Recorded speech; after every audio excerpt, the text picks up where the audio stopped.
Yeah, now we're here. We are. Hey Hello, there, hi Angela. there, ho there. How are you? We're as happy as can be. Are you happy? Uh, yes, I'm so glad to hear you say that. that's the Mickey Mouse song. Oh, is it? Yes. Yeah. Is it bad that I don't really know the Mickey Mouse song? Oh, bad? Why would it be bad? I don't know. I mean, it would be bad if you were like cast as one of the Mickey Mouse Geteers and then you didn't know the song. I guess that would You're make it sitting there bad. like, mouthing the lyrics like Donald Trump did the Lord's Prayer the other Yeah, like day. watermelon, watermelon, watermelon. Isn't that what they say to Is that background what it is? actors? They tell Oh, to background say actors. that, like as a matter They're of, like, all of the background actors, I need you guys to be making conversation with each other. And so you learn in like your very watermelon. first acting class that you could just say watermelon, watermelon, watermelon. It looks like you're Really? saying something. Yeah.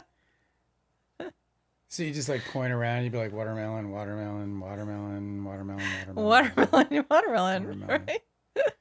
I didn't know that. Watermelon? Watermelon.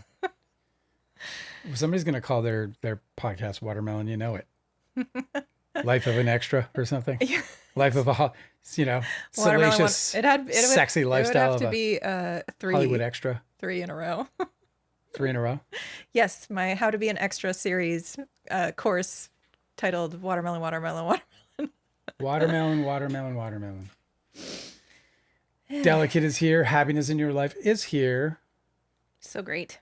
She said, "Oh yay, my show's on. My show. Wait, my show's on. Well, my show's on. Your show's on. How you feeling? You feeling good? Yes, I am. I am just, hang on, I'm editing photos. Yeah, I can see that you're really quite preoccupied today I'm sorry. during the I have to do. recording of the live show. Okay. That's really interesting. Sure, everyone is excited to watch you do that. I have deadlines and shit. So sorry. My apologies. Yeah, well, listen, I mean, I just want to say, like, things are pretty relaxed around here. Mm-hmm.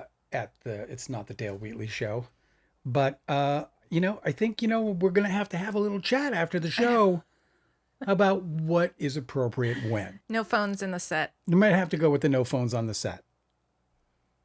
Didn't they say that that's why Ryan Reynolds is a bad person because he had his phone on the set once?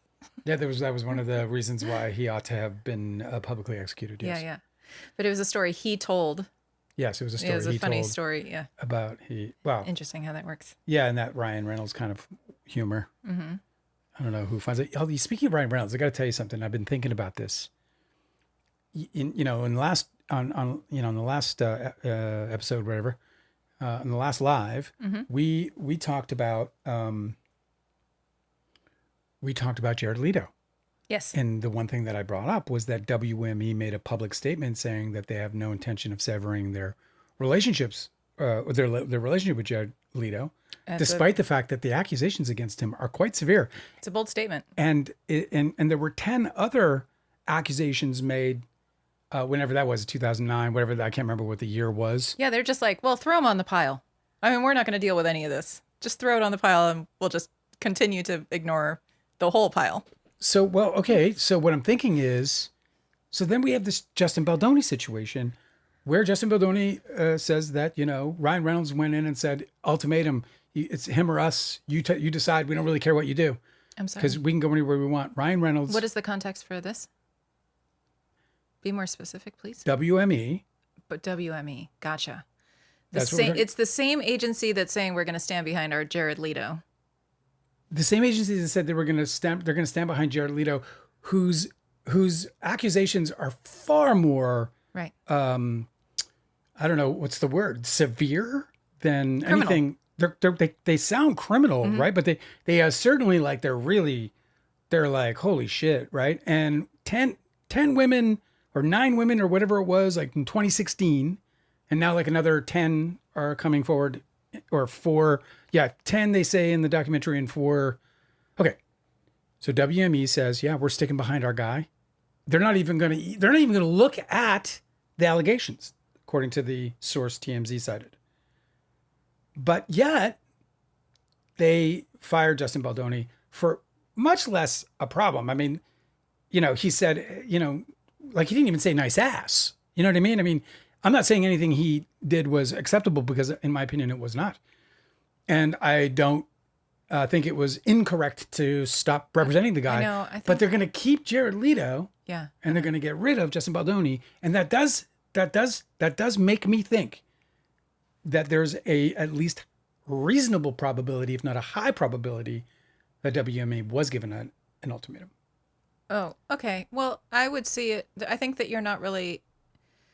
I think that there's maybe more variables than you're considering. Because I think you've isolated down to these two things, right? Justin Baldoni gets accused by people that work with him on his set, and he gets dropped by his agency Of harassment. And you're saying Jared Leto is accused, and he of heinous, yeah, and he is not getting dropped. This is all. This not is only is he not getting dropped, but they're not even looking into it. okay. I'm just trying to reframe what you said, Mm-hmm. but what I believe is the truth about Justin Baldoni's representatives and that agency Yes. is that they were working with him through several lawsuits that we didn't know about publicly until this latest one, because he had managed to settle them all. So it was Travis Flores was suing him for IP theft or whatever. I don't know the legal terms. Copyright, whatever. Yeah. And then it was there was the other one. It was Shane Norman was suing him and his company for discrimination and retaliation. Yeah.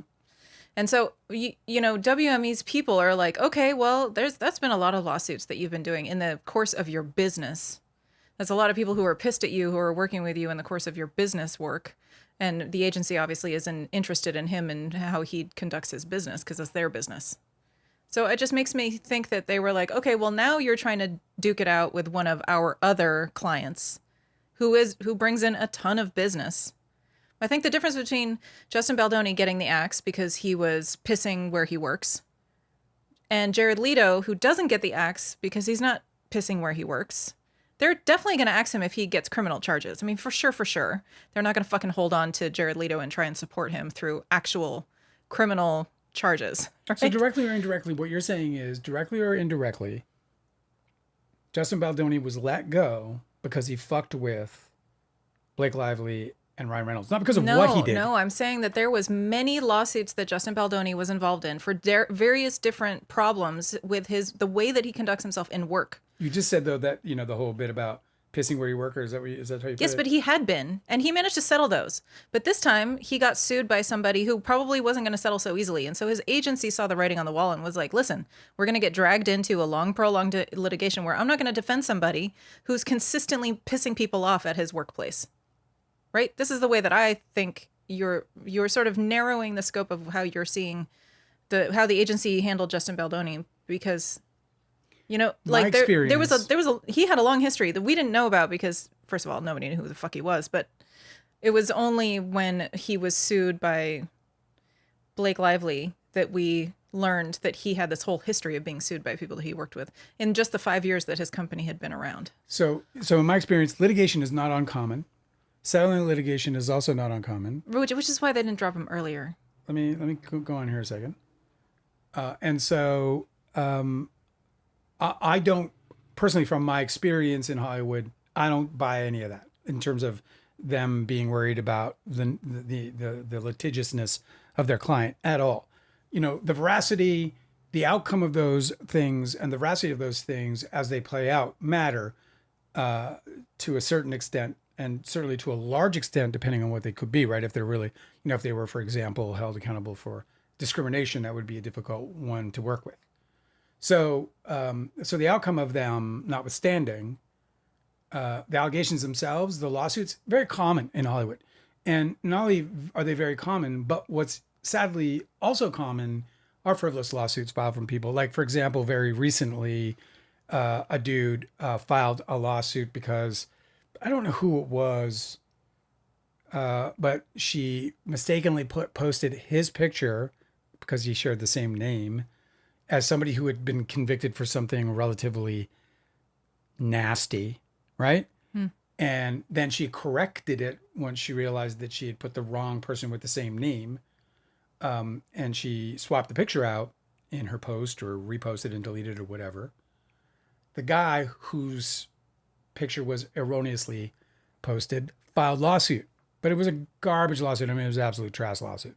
Like, he could prove no damages, and it got thrown out immediately. Like, it just got tossed. And when tossed, he was asked to pay for I think it might be Cardi B, but he had to pay for whomever it was. He had to pay for their legal fees. And she finally like let it slide and said, I'll pay my own legal fees. Go on, you shit. So obviously where I'm going is that there's so many lawsuits at all times that I just don't see that as the factor here. Yeah, I think that the makes only sense. factor is going to be based on, I think what you started out with is correct. I think that, okay, rather than saying something directly happened, indirectly or directly, the reason Justin Baldoni got booted was because of who he fucked with, not because of what he did. Because if you can stand behind as a company, if you're okay with letting TMZ run with a story that says that WME is all thumbs up against this guy who is clearly Yeah, I mean, I think here's the thing. in the gray area at the very least. I agree with what you're saying. Agree meaning I don't know anything about anything, and you obviously do. So yes, I definitely think that you're right about everything you're saying. But what I also want to add is that it seems to me, I'm an outsider, obviously. I don't know shit about how Hollywood works, but from where my perspective, it seems that it's very classist. Like the whole like A-list, B-list, C-list is a real thing, and it's like structured and people understand it and it's well defined in Hollywood, right? Yeah. Like at the agency level, they're going to be well like defined, but it's there. at the agency level, they're going to have a very clear perspective about who's this A list, who's Yes. the B list, who's the C list. I think the A-list are clearly defined, and then everybody else can fight for whatever, But whatever you think at the grade. agency level, they don't have a clearer understanding of all the different tiers? Because at agencies, they probably do. They know how to rank them. So I think that what you're saying is like the ultimatum part was just basically an agency decision where they're like, okay, we got somebody who's on the B list, who's trying to duke it out with somebody who's on our A list, who makes a ton of fucking money for our company. This is exactly so I'm talking about Justin Baldoni being on the B list, and they're like, okay, obviously he's disposable because the A list who he's trying to fight with are not. And then I think Jared Leto, because he's been doing so many like he's had contracts with Disney and shit, like he's been doing He's big business. I mean, he's big business. Yeah. So I think that they've just decided that he's an A-lister, and so he's going to be protected as long as the agency can milk him for money, because that's what they care about. Do I have that right? Am I seeing this?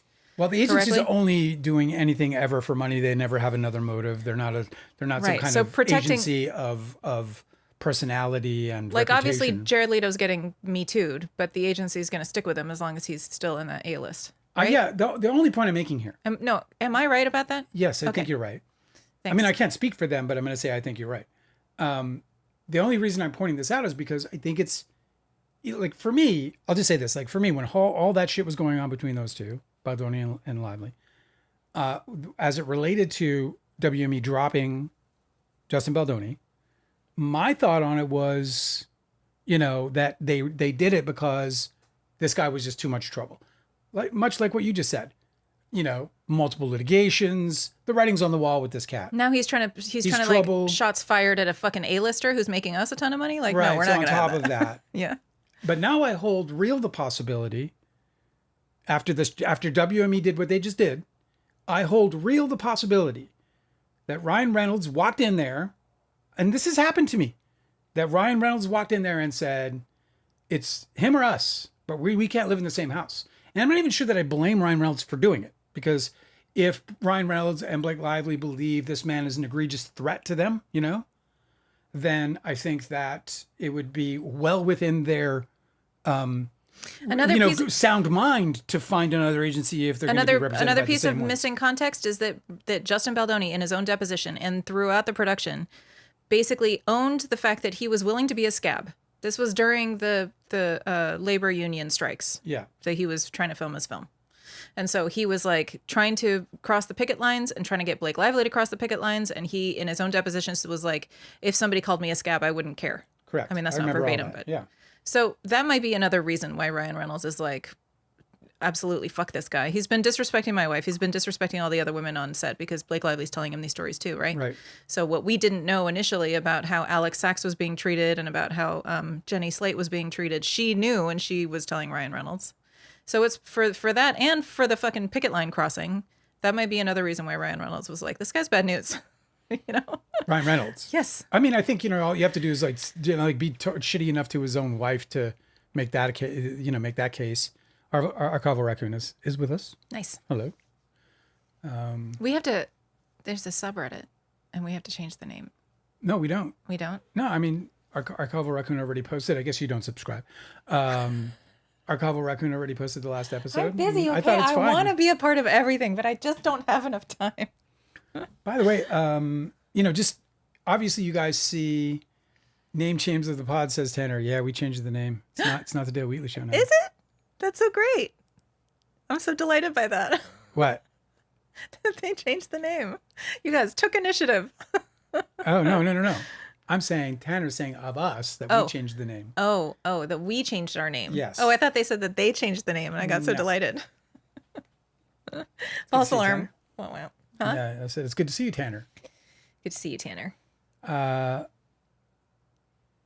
Delicate thinks that, that Baldoni should have been kicked out. And I'm not suggesting that he shouldn't. That's definitely not where I'm going. No, you're suggesting that Jared Leto should. I am. And, Yes. and with him not, that means that WME had solved a different problem. Now you're wondering what the hell that was all about. Yeah, like They're they not just kicking out solved a Jared different Leto. problem than I thought they had. I thought their problem was that they had this bad, rotten kind of guy. And the real problem was that they had this guy who they would have been otherwise completely fine with. They don't really care what he does, but that he interfered with a bigger piece of business, ultimately a bigger piece of business in the eyes of the agency, right? From track record to actual earnings. Now Incredible, everybody's dude. Imagine being represented by the same agent who is not willing to drop Jared Leto. Yeah. Now you're like, in a brotherhood with the fucking predator. I'd be a little weirded out by that. I'd probably want to switch agents. That's real bad. Yeah. That'll sully their reputation. As of right now, just kind of letting people know, because I'm not sure I was clear on our first episode. I'm not making an effort to try and chase the algorithm anymore in lives. So we're going to have to grow this thing. I'm about to post the first podcast. That was really cute. You said that very Canadian. I really appreciate it when you do that. What did I do? I'm about to post. So I'm about to post. I'm about to post. You got me all hung up on it now. You're gonna post the first live. The first episode of the edited version of the podcast, and I mean, Thursday's recording. I think I knocked off like 40 minutes. That's a lot of minutes. It's a little zippier, a couple of stories in there that I just fucked up the whole Jared Leto thing. If our scientist shows up, she'll know what I'm talking about. A scientist was telling me that. I thought you got your facts wrong. The Tates. The Andrew Tate thing? Yeah, you got your facts wrong? Yeah, I got my facts all wrong. Yeah, whatever. Yeah. I also deleted the Jared Leto thing because I didn't like it. It fucked with the flow of the rest of the podcast. Oh, you deleted it? Yeah. Wow, you're just I'm hacking and slashing. Wow. Well, I want to wait there. I'm going to work on really, figuring out how to cut these things in a manner which is like as highly entertaining as possible. So and I just want to grow this thing. You're like, Angela's talking too much. Let's just cut that part. Correct. And then these parts where Dale really shines, keep that in. I mean, look, I was going to either cut it or I was going to do an animation of somebody rolling their eyes. That's smart. That's good. I couldn't figure out which was best. No, the amount of nonsense I say. I get shocked sometimes about like, Dale, that was like 45 seconds to a minute of absolutely worthless things to say. This is exactly the inner monologue that goes in my head when I'm speaking. Is it? Where I'm like, it's nonsense. Welcome to the podcast of self-doubt. So anyway, so that's, I just want to let you know, there might come a time when I start chasing the algorithm again. But for now, I'm just going to be content with our friends hanging out with us. And, occasionally we pick up like the stray Don's Plum or Too Real, a Hollywood memoir fan. Those are always fun. They come in and hang out with us and, make us feel happy. Don't they? Well, me. They do me. The interesting thing about telling me to take a sip when you're taking a sip is that means everybody's taking a sip. It's just downtime. You're entitled to a water break. What did they call it in the World Cup? The pausa de hidratación. Hidratación, yeah. You're taking a pausa de hidratación. Pausa hidratación, yeah. That was fun. The World Cup was fun. Watching the World Cup in Spanish was super fun. It was great. Did you know that's the majority of the way Americans watched it? Yeah, because that's the only way we can see it for free, right? Yeah, statistically, most Americans watched it on Peacock. Well, not free, but yeah, free. If you got if free with your cable or free with Peacock or whatever. It's a pretty great way relatively speaking, free. It's a great way to like lose all your confidence in your ability to speak any Spanish. You're like, I took 2 years in Spanish in high school. Like, I know some fucking Spanish. Yeah. And then you watch like the sportscaster Spanish. Yeah, I know. And then you're just like impossible. Especially the Mexican sportscaster, because they're rolling those eyes like crazy. They'll take like a 10-second roll. Yeah. Like, well, they also you're like, what the fuck? They also say everything. They're like auctioneers, though. They speak so fast. They're great. It's fun to listen to. I don't know what the hell they're saying, but yet I'm absolutely like enjoying it almost euphorically. It was really great. Sports euphoria, you know, like nothing too crazy. Sports euphoria? As opposed to what other kinds of euphoria? Well, I'm not going to get into them. I'm not going to go through the different forms of euphoria for you this evening. I have a different agenda. What's on the agenda today? Tom Holland is the biggest star in the world. I think that's wonderful for him. He seems like a very nice chap. I have not seen a single Spider-Man. Because the very image of Spider-Man conjures the worst human being that ever happened in my life. And that's saying a lot. I've been through a lot. Everybody in the chat, I want you guys, we're polling the chat currently. Which is the best Spider-Man movie ever made that does not have Tobey Maguire in it? Oh. We would like to watch a Spider-Man movie, but we only want the best, and we cannot have one that has Tobey Maguire in it, even if he's just guesting or whatever. I think they brought him back for like, they did that Spider-Man meme where it's the Spider-Man's pointing at each other, but he was in it. That. Yeah, he can't have that. Not that one. Yeah, I don't want to see that guy. He just ruins everything for me. I don't like. I got to get over it. I need therapy. I know that. Do you need therapy to get over seeing Tobey Maguire in movies? Yeah. Why would you need that? Because like, what's wrong with I don't know that that's something you. I think if overcome. I dealt with the feelings, if I identified the feelings, and I did the waltz, we did a little dance, the way that they do on Couples Therapy. If you haven't seen Couples Therapy is a Showtime show. It's a Showtime show. But we have it on Paramount Plus. That's the subsidiary. Or Showtime is a subsidiary of Paramount. The Ellisons own it, and they own HBO. It's just a monopoly at this point. But in any case, not to get political, the Showtime show is called Couples Therapy. We are binging the fuck out of the show. First of all, they're half-hour episodes, about like 28-minute-ish episodes, and it's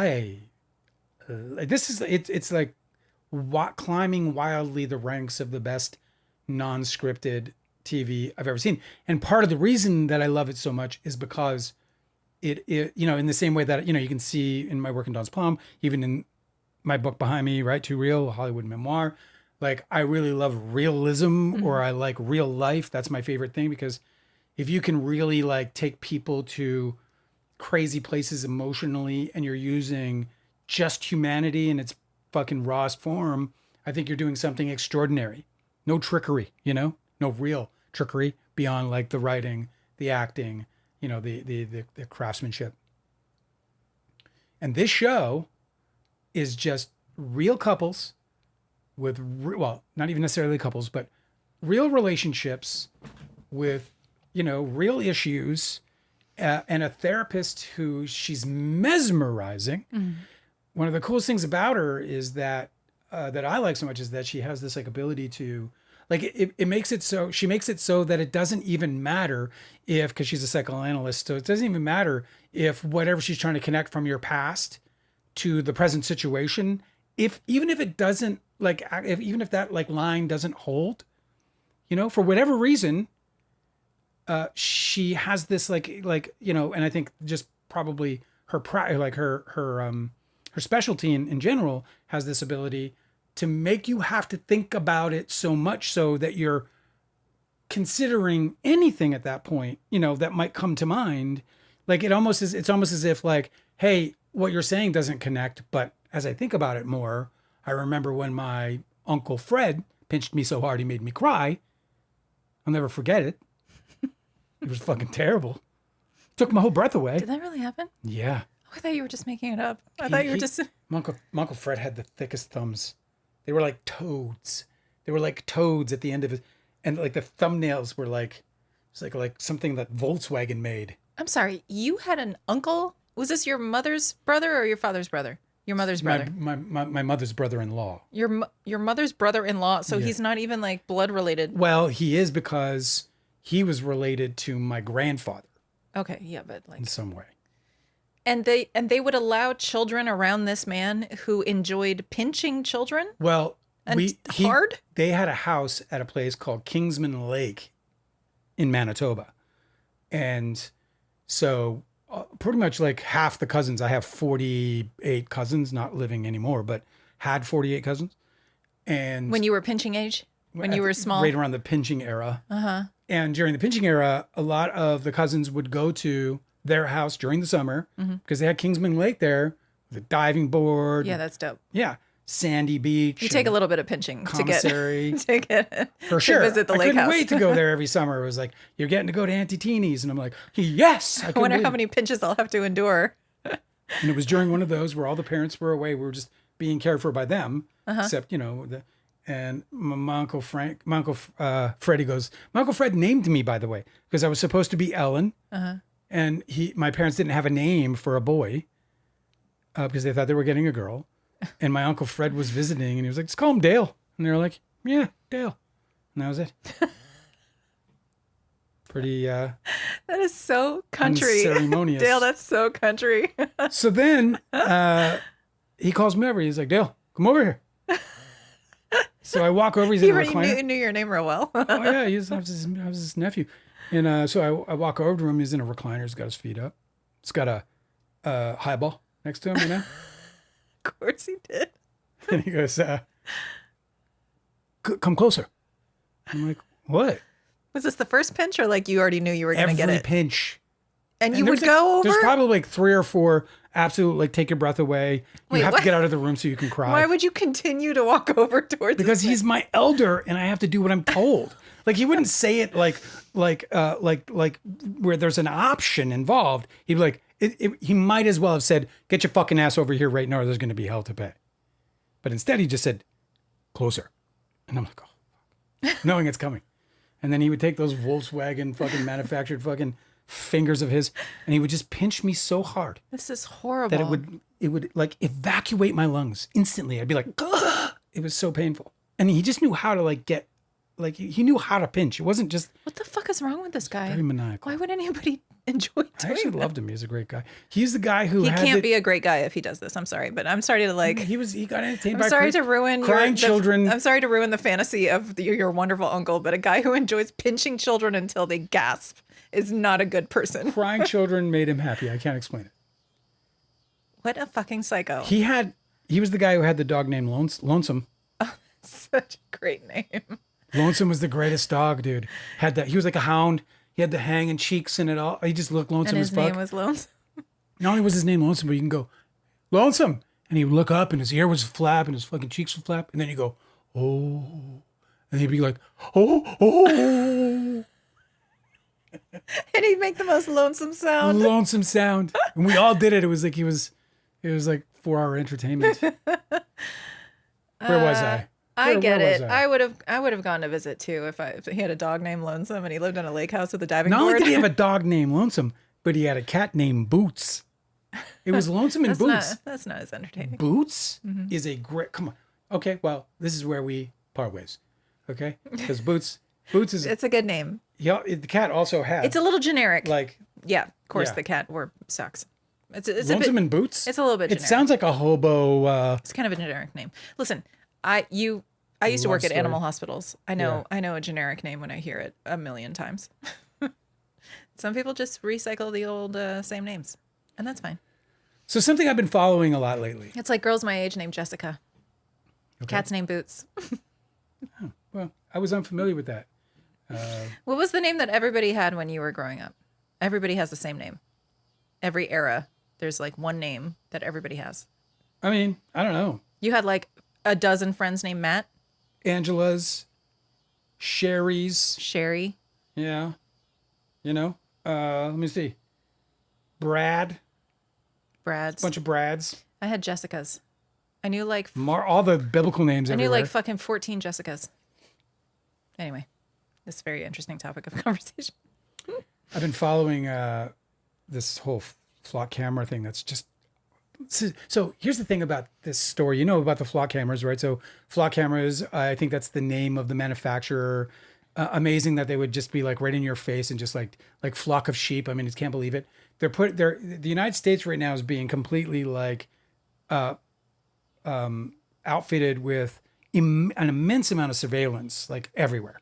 It is kind of scary. Like people are posting maps and they're saying, "Here's my neighborhood 2 years ago. Here's my neighborhood this year," and they're showing like the map coverage of where the flock cameras are, and it's just insane. Somebody today, for example, did a post saying, "If flock cameras are for license plates, can somebody explain to me why this one is turned toward the park?"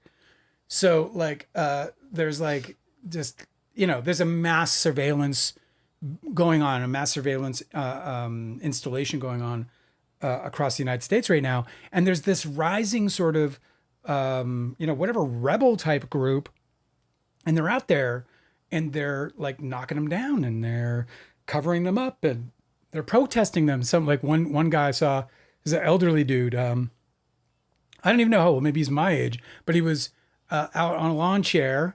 And all he did was he created a big old long stick with something on it. I don't know what it was that he used to just obscure the camera's view. And he just sat there until he got arrested. And when he got arrested, it was actually a video. And when he got arrested, somebody was pulling up and they were like, "What's going on?" There's like, they're going to arrest me for blocking this camera's view. And he goes, "What's your name? I'm going to bail you out." Oh my God. So I saved this for you. There's this every other day. There's another news report. Okay, this one is from WDTV 5 News. Say I don't know where this location is, but this is local detectives arrest a man after destruction of multiple flock cameras. Say more arrests expected, and it's just a picture of a regular guy. He's like a young white guy with a neck beard, like just like anybody, right? Any of your neighbors. But the entire Facebook thread under this news station is filled with people being like, "That couldn't have been him. He was helping me make a tank setup for some snakes." Nope, not him. He was saving my neighbor's dog from a fire all day. Couldn't be him. Certainly wasn't him. The entire thread is couldn't be. He was alibi. He was canoeing with me that day. Couldn't be him. He had dinner at my house. There's some really funny ones too. Couldn't have been him. He's been hanging out with him and Silent Bob in front of the Quick Stop Mart at New Jersey all day because he kind of looks like Silent Bob. Okay. Other people are like, "Can we start a GoFundMe for this guy?" Oh, nope, couldn't have been him. Literally saw him sweeping the parking lot around that time. Come on now. So the whole thing feels so like incredibly dystopian too. By the way, like one of the articles that I'd saved to remind me to have this conversation today was one where a Michigan dispensary is blocking a flock camera that points directly into their fucking parking lot. Are you fucking kidding me? Yeah. Yeah, good. So like the surveillance is like, it's absolutely crazy.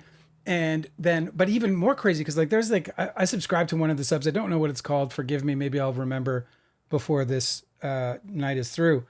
But subscribe to one of these subs where basically it's just videos of people who are like vigilante, like flock camera, vandals, I guess.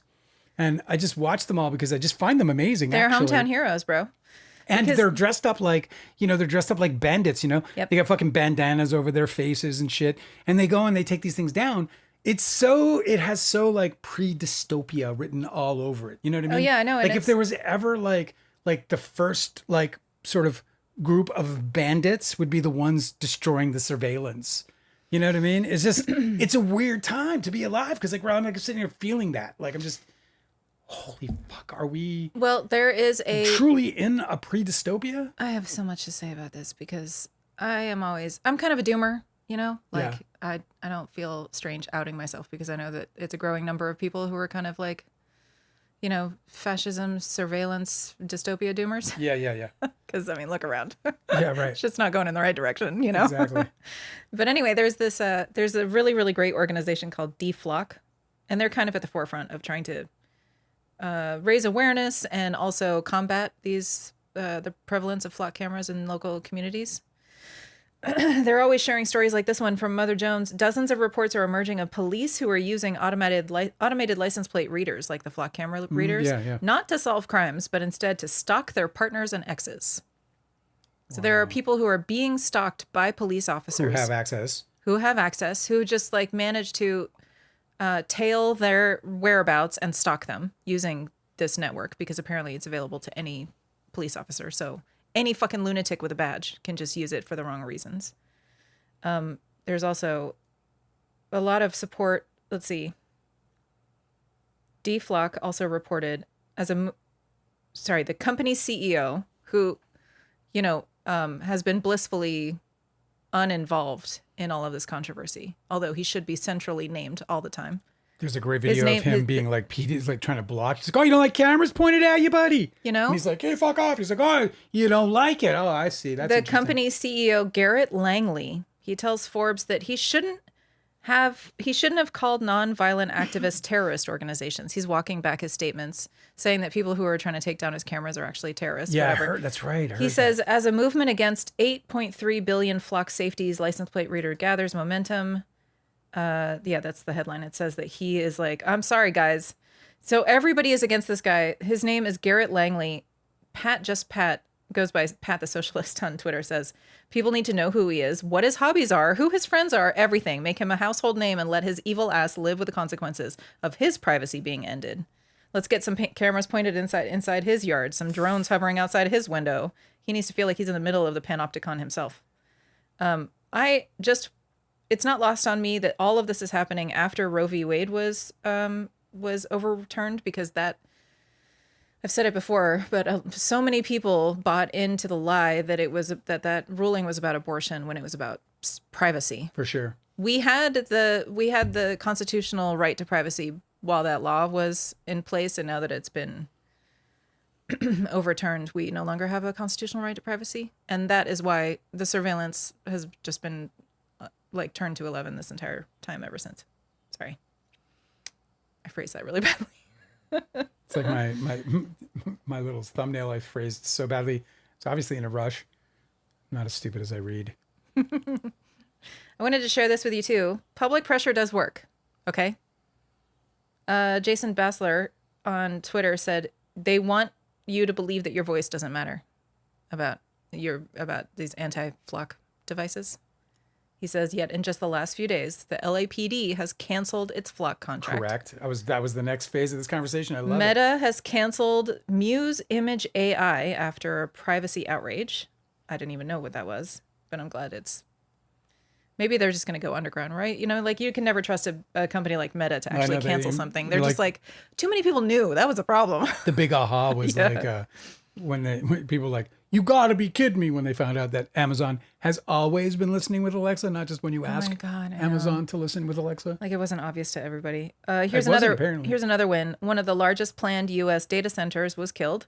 It was the PW Digital Gateway, killed by local opposition. The surveillance state isn't inevitable. It advances when people are apathetic. It retreats when people fight back. Public pressure works. Keep pushing. Well, what I love about this is because the pressure isn't just coming from voters and calls to Congress, because if there's one thing that has proven to be ineffective, it's call your senator. Very ineffective. They can even be dead. Hi, can I speak with Mitch McConnell, please? No, but we are getting messages to him. Okay, great. You'll read this at his bedside, will you? No, they just go, hold please, and then they just put you on hold forever. It blows my mind, man. I can't believe that the outrage isn't about the fact that this fucking guy is getting paid on our dime. We're paying the taxes that paid this guy's salary, and this dude is not reporting for work. Yeah, I know. He is not talking to anybody. I like the previous conversation better than this one, because I just think it's amazing. Because if that happened to you or me in our day jobs, we'd have been fired after the first week. Listen, I love mummies just as much as the next guy. And that Mitch McConnell has been turned into a mummy is kind of interesting. It'd be so funny if they they finally tell the truth, and when we see him, he's in some kind of chamber. Yeah, I know, being propped up so that it doesn't rot. Those cultures in some equatorial nation where they dig up their dead loved ones and take them to party and put them in parades and shit. What is that? Have you ever seen that online? Oh yeah, what are they called? It was the Lincoln funeral, right? Oh, what was the Lincoln funeral? Well, they put him on a train and then they just drove him right across Oh, the yeah, whole yeah. country No, with but I mean, like, an open casket. I mean, like, basically. they weekend at Bernie's, their dead loved ones, and like way after they're long desiccated and, and like corpses. Oh yeah, yeah. No. There's like there are places that are like tradition where they like they have like either some kind of annual like Yeah, that's what they're doing with Mitch McConnell. Anyway, I like the previous conversation much better because I think that the not to make everything about astrology, but I will persist in making everything about astrology. The Pluto is spending 20 years in Aquarius. Yes. And just next week we are going to have an eclipse across the zodiac, just opposite of that, Yes. engaging Pluto. Correct. Okay. And the eclipse is in Leo. It's a solar eclipse, so it's kind of like it's like almost letting Pluto's work go unseen, almost. You know what I mean? Oh, interesting. Like hiding it for a second. Where It's not exact by degree because Pluto's at 3 degrees and the eclipse is at 20. But the themes they're being touched on are the same. The south node is in Leo. The north node is in Aquarius. Generally, what I'm getting at is that this is Robin Hood times. Yeah. This is the steal from the rich, give to the poor. This is the power to the people times. The next 20 years are going to have like all of the stories that we're going to be dealing with. I think we're going to not only be stoking, maybe the people in power are going to be stoking fear. That's another Pluto signification, but they're going to be stoking fear about society and the populace and trying to divide groups of people against each other using fear. And that's also very much like a fascist, like predictable ploy, right? Mm-hmm. But I also think that power struggles between the people and the leadership is going to be the theme. And we're seeing this now.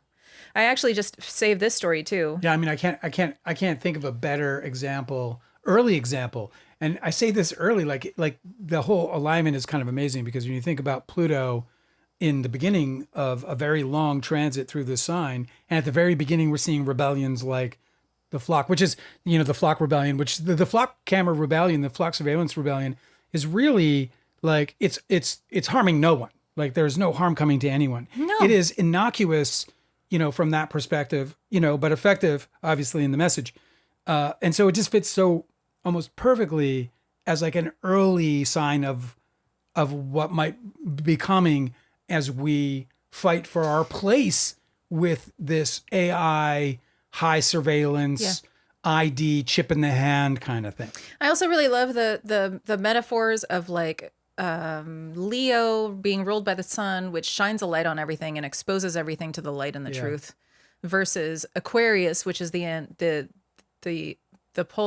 polar opposite of that, right? Yes. Where it's like it doesn't actually, it wants to be subsumed, it wants to be like disconnected, it wants to not shine, right? No. Being in the spotlight is very uncomfortable. So this is exactly the kind of conversation that we're having with the flock cameras. Like, no, we don't actually want to be exposed and spotlighted by your fucking surveillance. Yeah, one's very external, We the actually other's just- very internal. We want to stay anonymous. Yeah. We don't want to be named and featured and identified, right? Yeah, yin and yang, right? Energy, which yin is what some call female energy, yang male energy, Feminine or masculine, right? feminine or It's usually- masculine.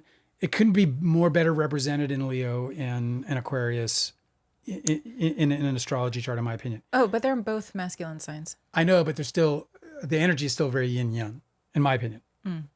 Like you can be masculine and have yang energy. No, I know. One of them is day and one of them is night. There's a lot of this. Right. One is day, one is night I like for starters. categorization. Yeah, one is It's kind of in the weeds a little. subterranean. Okay. I wanted to tell you this story. A Yeah. 26-year-old man. This is his. Sorry, maybe when you edit this, you'll show his mugshot is really funny. Will you start that whole thing over? Yes, a 26-year-old man from Chicago, Illinois, was arrested this weekend after allegedly hacking into Cook County Human Services system, and he approved every single application for food stamps. That was his hack. That was his hacker, his hacker crime. Everybody got food. And so he got arrested. I'm looking at his his mugshot. He got arrested for approving every single application for food stamps. Robin A Hood. Robin Hood. Yeah, I know. This person. Amazing, right? Like he's getting arrested, and the Pentagon has, what did they do? Have they failed every budget audit since whenever? Like literally billions upon billions upon Yeah, they're just billions disappearing our of money. Money Yeah. totally unaccounted for, and they're busting that dude. Yeah. Casual Grace on Twitter said, honestly, this is the kind of stuff I expected Anonymous would be doing. And what the fuck are they doing? I mean, come on. There's never Anonymous? I know. Yeah, they're anonymous. Fucking good for nothing. Yeah, they're well, there's I think what it was is it wasn't less necessarily like I think when Anonymous started it was some people, but it was supposed to be anonymous because it was meant to be something that like an open source rebellion, if you will. You know what open source means? So I think that just like the main dudes just got out of it. You know what I mean? I think the main dudes were all just like, you know, yeah, I'm done being anonymous. And then these other like hackers showed up and they were like, yeah, little pipsqueaks, you know? I I remember I love being I'm sorry. Let me start over. The hacker rebellion sounds so fucking cool. It's like you could make a million different movies about hackers winning for the little guy. Robin Hood hackers. Yeah. And everybody would know which side they're on. It's just like I don't know why they're all wasting their time learning to code when they could be hacking into social services and approving every food stamp application. Totally. You know? Totally. Clearing student debt, clearing fucking medical debt, all that shit. So that's exciting. What a great human being. Does he have a name? Did you tell that to us? This guy, his name is not publicized. 26-year-old man. See, because they don't want to make him famous. You see what I mean? We should start. That's what we should do for merch is we should just like make T-shirts of the Robin Hoods. Yeah. You know? Get the flock out of here shirts. They're making a Robin Hood movie with Hugh Jackman. Did you see that? Yeah, I didn't know. He's supposed to be an anti-hero in this movie. And I had read this really great interview with a Robin Hood historian. And apparently Robin Hood didn't exist. He's just a he's folklore figure. Yeah. But the myth about him changed to suit whatever the socialist view of the time was. So like he has been a different kind of crook for the benefit of the people in different ways all throughout history. Yeah, like there's like dark sides of him, Yes. and and I guess Hugh Jackman's going to be playing one of the more. Yeah, so this is it's just an interesting take on the myth, but it's not wrong or incorrect. It's just that it's from different times. But Hugh Jackman did something that like turned me right off of him. I was like he was at like a mega party or something. But he did something where I was like, that's bad. But do you see they've got a spell on us though. That He did something bad that made you turn off, but you can't remember what it is. Well, I remember it was enough for me to be like, oh, no touchy, because that's enough. I don't necessarily need. The thing I need to know most when I'm deleting people from the, from the support window, Right, is just that I'm deleting them. I don't really need to know what for necessarily. Sometimes it's so egregious you can't forget it. See Kobe Bryant. See Mike Tyson. But yeah. I had some other stories that I wasn't really super like pumped about bringing to you today. Like, Jonah Hill said something really stupid on a podcast, and everybody wants to talk about how stupid he sounded. And then Ariana Grande is apparently stepping back from the public eye because she's encountered a ton of public scrutiny for her obvious health issues, and all of these things just are like kind of like the Jonah Hill thing sounds kind of dumb, and then like the Ariana Grande thing, like that seems like hot stove that I don't feel qualified to touch. It's like there's other stuff in the news, but I thought I'd bring this. There's this other story. I mean, as far as Ariana Grande goes, apparently she's saying she's taking a step back for her health. She has stepped away from. I guess she was doing a reprisal of Sunday in the Park with George. Was she doing that in the UK or something? No, she was actually, I just saved this. This is, this is a really great article by Kaylee Donaldson, is a entertainment gossip columnist. Kaylee Donaldson, she writes Gossip Reading Club on Substack. She's really great. Okay. But she was talking about how, let's see, while I was writing this piece, this is her saying this, Kaylee Donaldson, Grande's team released a statement saying that she plans to take time off after her tour starting September 1st, meaning she'll no longer be making her West End debut in Sunday in the Park with George. The statement kept repeating the word healthily and was, it must be said, a pretty passive-aggressive read. While I doubt anyone expected Grande's team to make any announcements regarding her health, it felt pretty icky to me that they kept insisting the real problem was the scrutiny surrounding her. How dare you care, even as we demand that you snap your fingers in joy at her latest music video. They still want you to put money down and watch her sing live. Dance, monkey, dance, right? Is what Kaylee Donaldson says. That's kind of weird. I don't know. I guess that seems like very narrow perspective of the way people feel. There are probably some that feel that way. I mean, people are selfish and greedy, but then there are also people who are like, I genuinely care for this person, and hopefully they'll, get well if they are unwell, I thought that the public statement about Ariana Grande taking some time off was exactly like this. It seemed really tone deaf. I don't know what I expected them to say, but they kept dropping healthily. And they weren't really addressing the public sentiment, right? The public criticism is one where people are worried she's dying. I don't know. I just feel like that there is a tactful way for a publicist to address those things. Unfortunately, I can't show you this because I broke your monitor. I'm going to fix it. So you're not going to see this, but I'm just going to put this on for everyone else to see. Because... What is it? It's a picture of Ariana Grande with her mother that TMZ put up. And they look remarkably alike. And she is, like, remarkably, they have the same eye shapes. They got the almond eyes. Mm-hmm. Yeah, they both have that. Very similar to their mouths, cheekbone structure. Very similar. Same kind of sort of space from brow to hairline, kind of, She's like, a mini-me. Just, yeah, amazing, actually. And her mother also extremely skinny. And so while, in this picture, you can see her ribs through, her, like, what is that? Or the front of her ribs? What do they call that? Sternum. The sternum, right. So you can see her, like, sternum in the photograph, and it's not fun to see. Like, you're just like, that's not, a sign of health or strength. But it also made me think, well, look, these people are, there's we have a couple of cousins who are they're just fucking skinny people. Like, just most of their lives, they've just been scrawny as fuck. It's just there. And I'm not suggesting that she's not underweight. She clearly is. I am suggesting that maybe it's not far from where she might be normal. You know what I mean? No, you're wrong about this. I am? Yeah, because she's had a long career since she was a child, all through the spotlight. And she's 33 years old now, Ariana Grande. Yeah. Everybody has seen what she looks like in every iteration of every year she's dropping new work. She's extremely prolific. She's always performing. She's doing one thing or another. People know what she looks like. Of course. It's only very recently.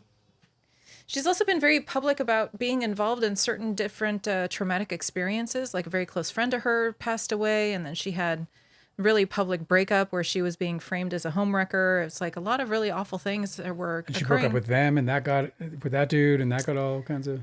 I don't know anything about her personal life, and I wouldn't share an opinion about it anyway, because that's not helpful or necessary. But I don't know how somebody... Her entire album has lyrics all about reconciling with fame and what fame asks of you and how cannibalistic fame is, and how it doesn't seem strange to me for somebody who is constantly grappling with fame to and what that means and how much of her she has to give and what part of her and her own personal life has to be sacrificed to this cannibalistic monster of fame. Right. It doesn't seem strange for me for somebody to be like, oh, well, if you're going to take pieces of my meat off of me, then I will make less meat for you to take. It doesn't seem strange for me to think that somebody would be like, I have no control over my own personal life, so I will exert utmost control over the one thing I can control, which is my body.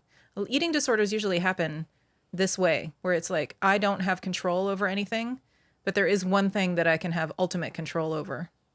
It's a really strange, like, super tangled disorder where your ability to exert this much control gives you a sense of power in such a way that it even distorts people's criticism of it. So if people are like genuinely worried for your health because they can see your sternal bones, which means your organs are being starved, which means you're probably going to die.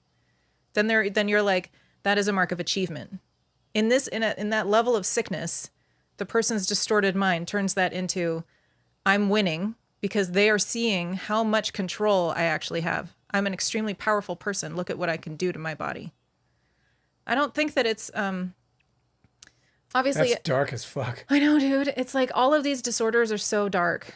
People are comparing her to Karen Carpenter, who very famously struggled with anorexia, and she was in recovery at the age of 32 when she died of a heart attack because her heart gave out because her heart was being consumed by this disease. Yes.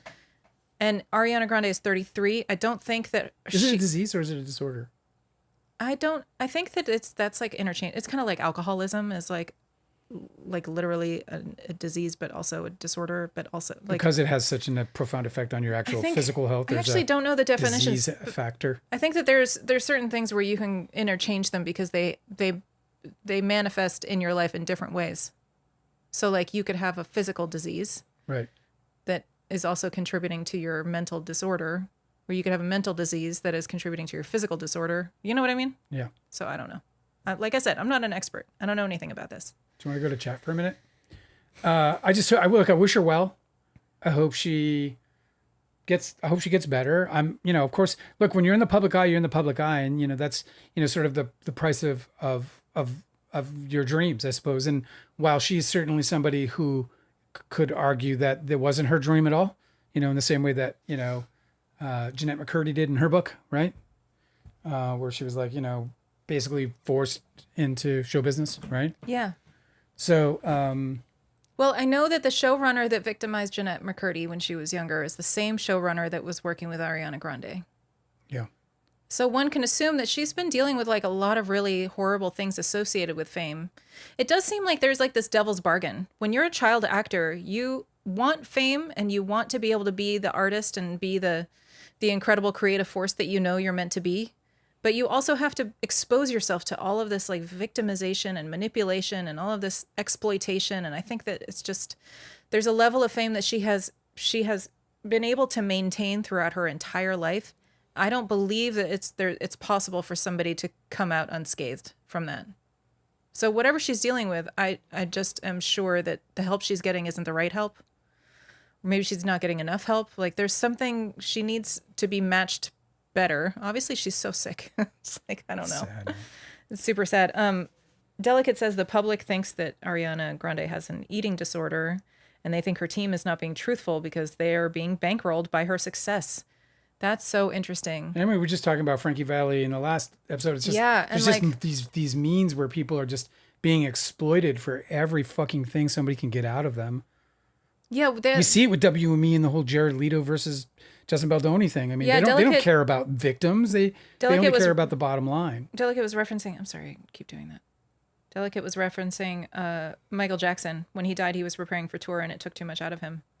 But that made me think of who is it? The Beach Boys guy. He had a developmental disorder. What the fuck is his name? Yeah, Brian Wilson. Brian Wilson. He was being cared for and also manipulated and abused. Yeah, by what do they call those? The same thing that Britney Spears had. Britney Spears, yeah. What the fuck? I know, I sucked it right out of your brain, didn't I? Yes. I love when that happens. Like I'm like I know it by heart, like top of mind, and then somebody goes, "What do you call that?" And it just completely dissolves from my capability of recall. I don't know how I pulled that one out. I'm a genius. Janice is here. Janice Harper. Hi, Janice. It's good to see you. Conservatorship. Thank you. Happiness in your life says Jennifer and Michelle for girls, Mike and Jason for boys. that is definitely 100% actually. I knew so many Jennifers, so many Jasons, and so many Michelles. Growing up, it was insane. Michelle, yeah. They were all over the place like ants.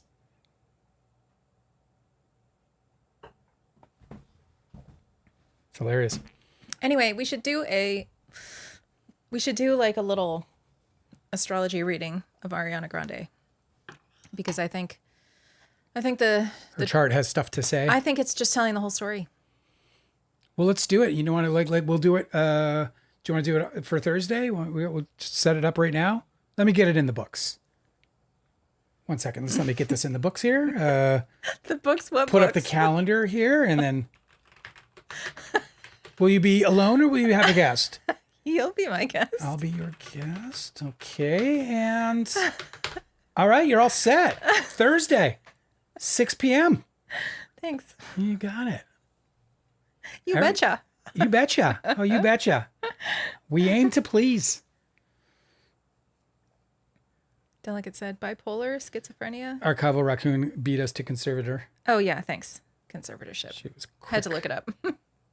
I looked up Britney Spears family control to get the right word.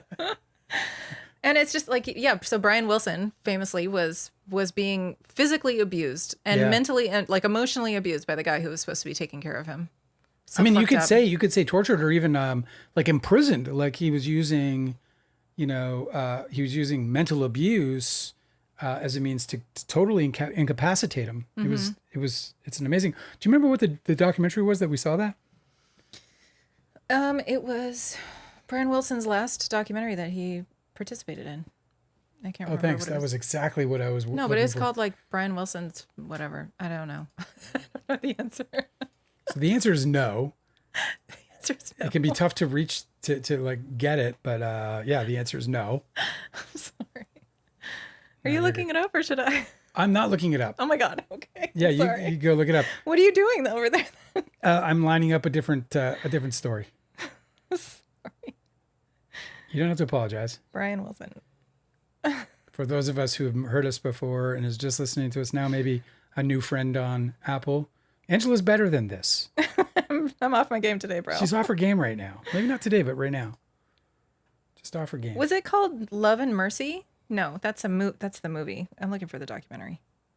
Love and Mercy was the one with Paul Dano in it. Did we see that? Yes. I did not care for it. I don't remember it, so I guess I didn't either. I think it's maybe... Oh, yeah. Brian Wilson, Long Promised Road. We saw it on Pluto TV. Oh, really? Yes. It's called Brian Wilson, Long Promised Road. It was a really great documentary. It was disturbing because they have footage where he's clearly trying to under the this conservator under the pressure of and the scrutiny of cameras around him, he's still trying to assert this bizarre control that he had over Brian Wilson. Yeah. And he would shoo people away, and it was fucking pretty incredible, I'll tell you. But he ended up, in like such a positive way, Brian Wilson ended up like, well, you know what? That's a spoiler. Yep, don't and I'm spoil not it. going to spoil that documentary because it's worth it. Speaking of documentaries, Hollywood Reporter put out a 25 best documentaries of all times list. I'd love to just run through it real quick and see if you saw any of them. 25 of the best documentaries. You're going to read the titles of 25 documentaries? Don't hold me back. Don't hold me back. Okay, you ready? Nobody can, Dale. Number 25. You're going to start at 25. Why don't you start at 10? You got to just... Okay. You know what I mean? It's not the Dale Wheatley show, but I'm gonna assert some control on this. Okay. 20. You're making it longer. Number 25 is The Fog of War. Did you ever see it? Yes. It's brilliant. Mm-hmm. Number 24 is I Am Not Your Negro. Have you seen that? I haven't. We have to see that. I really I wanted to read more of his books before I saw it. I want to see it. Well, we'll talk about that another time. But James Baldwin apparently. I tried to read what's the most famous one, and I just couldn't get through it. I loved it. I didn't love it. I loved a lot of his writing skill. He's amazing. He has beautiful command. But I started finding myself kind of drifting in it, oddly. Can't remember which one it was. But I want to see it. 100%. Do you think that your microphone is picking up the dog snoring? If you can hear a dog snoring, or if you hear what sounds like perhaps flatulence. Sawing wood. It's a dog snoring quite comfortable. He's doing some honk shoes over here. Honk shoeing. Belfast, Maine. Have you heard of that? 1999? No. Me neither. Original cast album company, 1970. Never heard of it. Did you ever see Gimme Shelter? The Rolling Is that Stones. the Rolling Stones documentary? It's made in 1970. It was the old one, not the one made by what's his name? I don't, but I'm confusing it with one.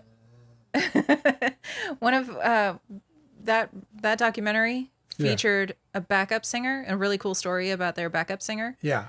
being like the absolute goat in that documentary about the backup singers. Oh yeah. What is it? 12 feet from the lights or some shit. 12 feet from stardom or something like that. Yeah, I can't whatever. remember. It was so good. Yeah, so good. It's probably going to be on here. So, continuing, I have Original Cats on Company. We both don't know what that is, and it sounds good. Give me shelter. The next one is Grizzly Man. I remember this documentary. Did you see this?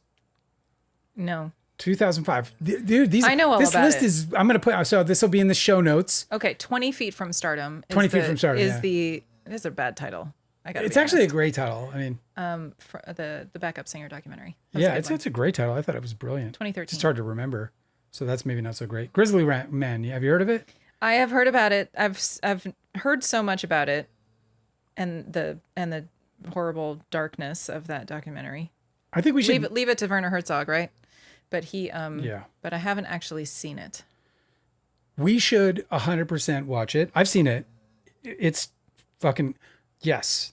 I think you and I both want to recommend the Werner Herzog documentary about cell phone driving. Yeah, what was that called? Let me look this up. Number 19, Berlin Symphony of a Great City, 1927. I want to fucking find that. You do? Yes. 1927 documentary. It's a documentary about that was made in 1927. I 100% want to see that. That sounds fascinating to me. Now maybe I get bored of it. It was made about I 1927. won't pop popcorn for I'm sorry. it. It was made about 1927. Maybe we'll have pudding with it instead of popcorn. Can I ask a question? Yes. You seem to think that the documentary was made in 1927. It was. I can certainly see that it was made in 1927. It's not made about 1927. No. It was made in 1927. Incredible. Yeah. That's what makes it interesting to me. Number 18, 2012's Stories We Tell. I heard of this and I never seen it. It's Sarah Polley's. And I definitely want to see that. Sarah Polley made a documentary. Called Stories We Tell. What's it about? Stories she tells. No, stop it. Sarah Polley's autobiographical documentary features a twist that comes midway through a highly... See, I don't want to fucking do that. Oh, yeah, don't read the twist. God, I just got to fucking... But now that I even know there's a twist. Oh, yeah, why does it have to be a twist? You're going to be all Alan about it. Damn it. Okay, from Werner Herzog's documentary, I didn't realize this was a short because it's a 34-minute documentary. Werner Herzog made a documentary titled From One Second to the Next. And it is about not texting and driving. And I literally think about this every single time I'm outside of my house and anywhere near a road. Especially when we're driving like on a fast road and we see people drifting and then we look up and sure as fuck, there they are with that goddamn telephone in their hands. From one second to the next, Werner Herzog interviews a bunch of people who were harmed by texting and driving cars. Yep, like victims of or survivors crashes. Of people who actually did it. Like it's a great doc, but it'll stay with you. Utterly, yeah. Because that's what Werner Herzog does. It's like capturing the Friedmans, it like never fucking leaves you. Like capturing the Friedmans, like that's got to be on the list. I'm sure it is. We're at number 17 right now. Capturing the Friedmans was like the kind of documentary where I'd be like where I still to this day at any point in time can be just walking and all of a sudden, oh, there it is, it's back. I know that fucking documentary is back. I think about Dear Zachary like that. I think about Dear Zachary. Yeah, Dear Zachary. It's like oh god. And then if I want to cry, I'll think there's something wrong with Aunt Diane stays with you too. Yeah, that one is that one, especially if you like go into you pull into a gas station and something seems off. You're just like, is somebody having martinis right now? Okay, Minding the Gap is number 17, 2019's Minding the Gap. Looks good. It's like some kids with skateboards. I'm interested. It's what it is it feels somehow miraculous that a 90-minute hangout doc about 3 childhood buddies from blue collar Illinois, one of them whom is director Bing Liu, and their shared passion for skateboarding. Doesn't that sound fucking fun? The title doesn't fit because Mind the Gap is what they have in the London subway. Listen. So they're from this they're isn't from where? A criticism show on this. Why don't you? Every show I'm on is a criticism show. Let's be real. Minding the Gap, man. I want to see it. Every word I speak is a criticism word. 1971's The Sorrow and the Pity. Oh, that's a good title. What a title. You can almost, the title is, That reminded is me worth of the price of admission. Cutie and the Boxer was a really great documentary too. After a string of mediocre comedies, Marcel Ophuls, Ophuls, Ophuls, Dale, move on.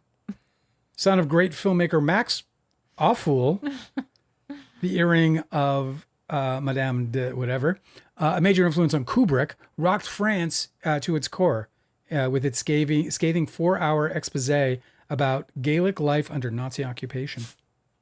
The Sorrow and the Pity. Sounds fucking great. OJ Made in America 2016. You saw that. Yeah, we saw that.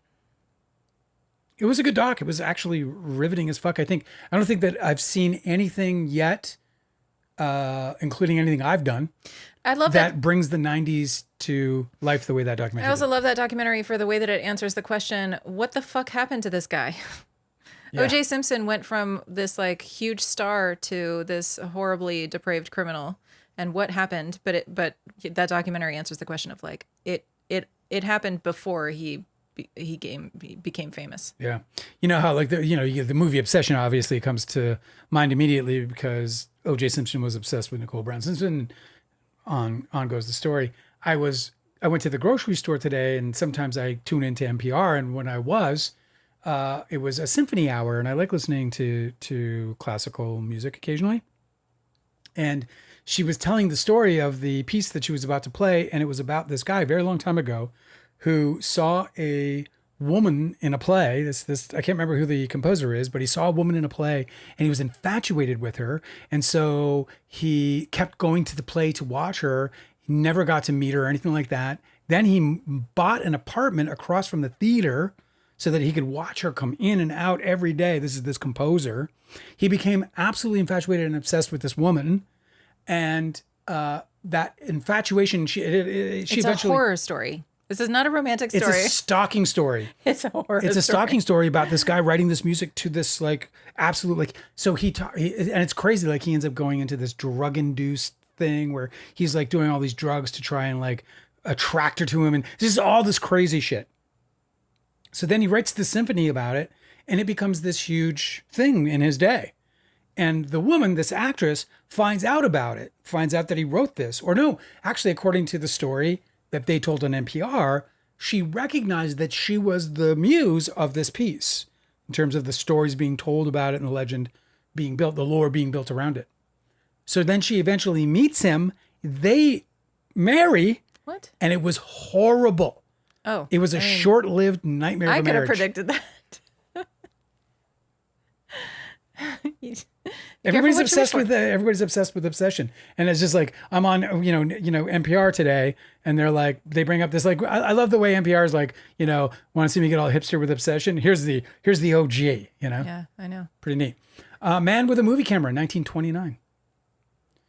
By all means, seek out Divga Vertov's masterpiece for its canonical significance and groundbreaking use of cinematic technique. It regularly ranks among the greatest films ever made. And I've never heard of it. Oh, I have actually. I'm going to request that you speed this up. You're just going to sit there and listen. Don't look back. I'm going to request that you don't slow it down. I want you to read the titles of things you've actually seen and recommend. I'm going to not these ones. I'm going to recommend that you don't slow it down. Okay, go ahead. Number 13, Don't Look Back. Which was made in 1967, and it's a documentary on Bob Dylan. And I've never seen it. I'd like to see it. Number 12, Harlan County, USA, 1976. Oh, yeah, we saw that recently. And this is... that one's really great. Yeah. Bracing chronicle of Kentucky miners embroiled in a violent strike in a landmark work of cinema verite and anti-capitalist resistance. Armed with a camera and a microphone, Koppel and her tiny crew embedded themselves with workers fighting for their livelihoods and sometimes their lives against the Duke Power Company, which went to extreme measures to prevent them from unionizing. It's actually a wonderful topic. Crumb, did you see that? No, but I want to see that documentary and the Paul Giamatti. He played him in a movie. Well, Angela, the segment you loathe so much has just reminded you of something you want to do. Top 10, here we go. Everything Angela's been waiting for. Paris is Burning, 1990. What's that? I don't know if I saw this. A work of affecting humanity and pulsing human emotional vitality. Jenny Livingston's 1990 snapshot of the New York City ballroom scene in its mid to late 80s glory days is among the most influential cornerstones of queer nonfiction portraiture, doubling as a wry commentary on America's aspirational obsession with fame, wealth, and beauty. Hey, that sounds cool. Yeah, Paris is Burning. I remember hearing about it, but I don't think I saw it. 2015 in Jackson Heights. A decade before Mamdani, the Ugandan American son of a Punjabi Hindu and a Gujarati Muslim, became the most exciting New York mayor to get elected since Fiorella LaGuardia himself, the son of the Italian and Jewish immigrants. LaGuardia. Yeah, LaGuardia Airport. Frederick Wiseman's epic doc depicted the city as a vast multicultural melting pot or salad bowl, depending on which theory you adhere to, which with residents hailing from all four corners of the earth. In Jackson Heights, 2015, that's the 9th on this. Sans Soleil, 1983. A friend and contemporary of Agnes Varda and other and other luminaries of the Nouvelle Vague, French filmmaker, multimedia artist, journalist Chris Marker made arguably the strangest, most singular film on our list, a shimmering, shape-shifting oddity very much of its time, but still completely bewitching today. Sounds interesting. Sans Soleil. Okay. Night and Fog, 1955. Oh boy, this is definitely, I saw this. Are all the top 10s kind of in the weeds? I mean, that's like a terrible way to put it. So are they kind of like... they're apparently the best documentaries ever made. Yeah, but are they like... and we've forgotten about them, apparently. Are they all historical or cultural documentaries? What's this list? Explain the relevance. Who put this list together? If it's of all time, explain the relevance. If it's all time, it should all be like from 2015 and on. If it's from all time. No. I'm just wondering... I've just managed to miss so many of these, and I wonder whether this is just a... Like, did NPR put on this list? We're going to have you deal with your lack of depth. I'm just asking questions. Field. You're just obviously insecure about the fact that you have a lack of depth in the documentary field. And I'm with you. I have it too. But don't feel insecure. I don't feel insecure. We can hold each other's hands and watch these docs. Can you answer the question, whose list is this? I said the Hollywood Reporter when I began. Hollywood Reporter's list. Yeah, I can give you the name. I will. When We Were Kings, 1996. Have you seen it? If you do nothing else this week, watch When We Were Kings. It is one of the greatest fucking documentaries ever made. Forget that it's a sports documentary. It's a sports Forget that it's about Muhammad Ali. Got it. It is... I don't remember the title. One of the most staggeringly beautifully made, incredibly inspiring, and beautiful documentaries I've ever seen in my life. And I'm so glad it's on this list. Another one that I had forgotten about. If you love that time and that genre of documentary, I really, really recommend Zaire 74, which was the music concert documentary that was made when a bunch of American musicians went to, what was it? Rumble in the Jungle? Rumble in the Jungle, yeah. Yeah. So a bunch of musicians went and did a music festival around the Muhammad Ali fight. So there's a lot of BTS about Muhammad Ali hanging with like Tina Turner and like James Brown. All the celebs that went to go see it. Yeah, it's just such a fucking amazing... biggest sporting event of its time. It's one of the best music documentaries I've ever seen. In 1994, I saw a documentary that felt like it changed my life. I'd never seen anything so profoundly beautiful and so profoundly deep. I'm about to tell you. Oh. Hang on to your horses. My horses are hung on to. No, they're not. No, they're not. In 1994, I saw a documentary that I felt like changed my life. Like when I was watching it, when I came out of it, I was like, I am not the same person. It was that profoundly beautiful. It's another sports documentary, but it's not a famous sports person. But it might be, in my opinion, one of the greatest documentaries ever made, although I'm not so profound in this field either because I have missed so many of these. I saw this documentary. It's called Hoop Dreams. Oh, yeah. That's a really great one. It is so... it's an important documentary. It's so beautiful, explains so much of the time, but I think it's very much alive and well in our collective psyche to this day. So there's another one that if you ever get the chance, if you just want to live, man, I feel like a documentary today. Hoop Dreams, When We Were Kings. You cannot go wrong. Number 4, The Gleaners and I in 2000. Never saw it. What's that?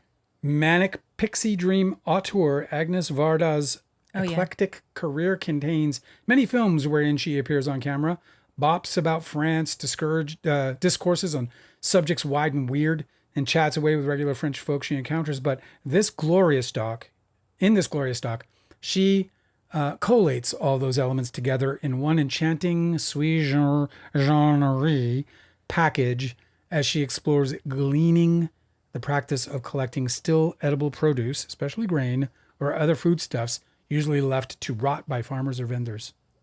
They lost me in the last sentence. This is the thing I love about documentaries. Makes it sound so goddamn boring. Well, it's so interesting that you say that because, like, this is, obviously, this is number 4 on the list of top 25 documentaries of all time, according to this author. So they had me with Agnes Varda, right? Because like she's obviously a cultural icon, and I don't know much about her. I should learn more about her.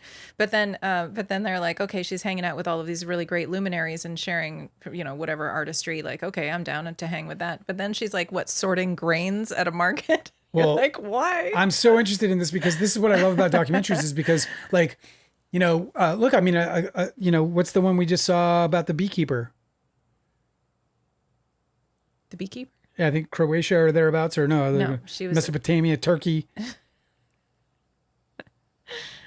Right around the beginning of civilization. Where is that? North of Greece. North of Greece. What's that called? That area? Honey. You took it out of my brain again. I sucked it out of there. Like anyway, it's called The Beekeeper, is it not? It might be called The Beekeeper. Whatever. We did a review of it. It was Oscar nominated. It was brilliant. Absolutely brilliant documentary. We did do a review back on the old... See, that one's not top 5. That's what I'm saying. These must be great. Like, that's like something to keep in mind. Capturing the Freedmans has not even happened yet. Still has a chance to be here, though. All right, moving on. Number 3, 1985's Showa. Showa? Showa, S-H-O-A-H. Is that just show? I don't know. Showa.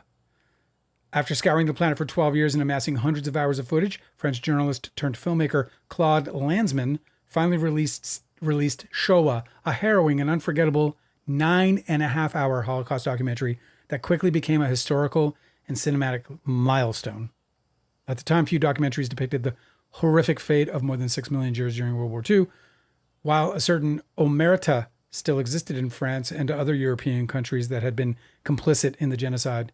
So anyway, I won't go on. We know what it's about. It's 9 hours? 9 hours long, so I don't know if I'm going to catch it. Huh. Yeah, I saw the director's cut of the Bernini film 1900. Oh. How many hours is that? I think it's like 9. We watched it. RD and I watched it on a Sunday. And then by the end it of was it, it was VHS. It was like a stack of VHS tapes. No way. We watched the whole thing on a Sunday. Man, wasn't that awesome? How long is the director's cut of 1900? Let's see. How? I love being young because there's no concept of time, so you could just be like, yeah, fuck it. Let's just like spend an entire weekend in front of the TV learning. I used to do that shit where I would like watch movies and then I would watch the movie again with the like director's commentary and just spend like fucking 8 hours on one film. It's so stupid. It's okay. So according to this, it's 5 hours and 17 minutes. That's 1900. And I watched that on a Sunday. So was that a documentary or a film? No, that's a film. Robert De Niro and Gerard Depardieu, who is going to jail. Oh, yeah. For his crimes against women. Number 2, Stop Making Sense, 1984. Music, sound, and rhythm were foundational elements in the work of Jonathan Demme. Oh, you know who Jonathan Demme is, don't you? Yeah, but isn't Stop Making Sense about Gabriel? No, not Gabriel Byrne. What's his name from Talking Heads? What's his name? Yeah, yes, it's David Byrne. David Byrne. Is that his name? Right, yes, David Byrne. Byrne. Yeah, David Byrne. Thanks.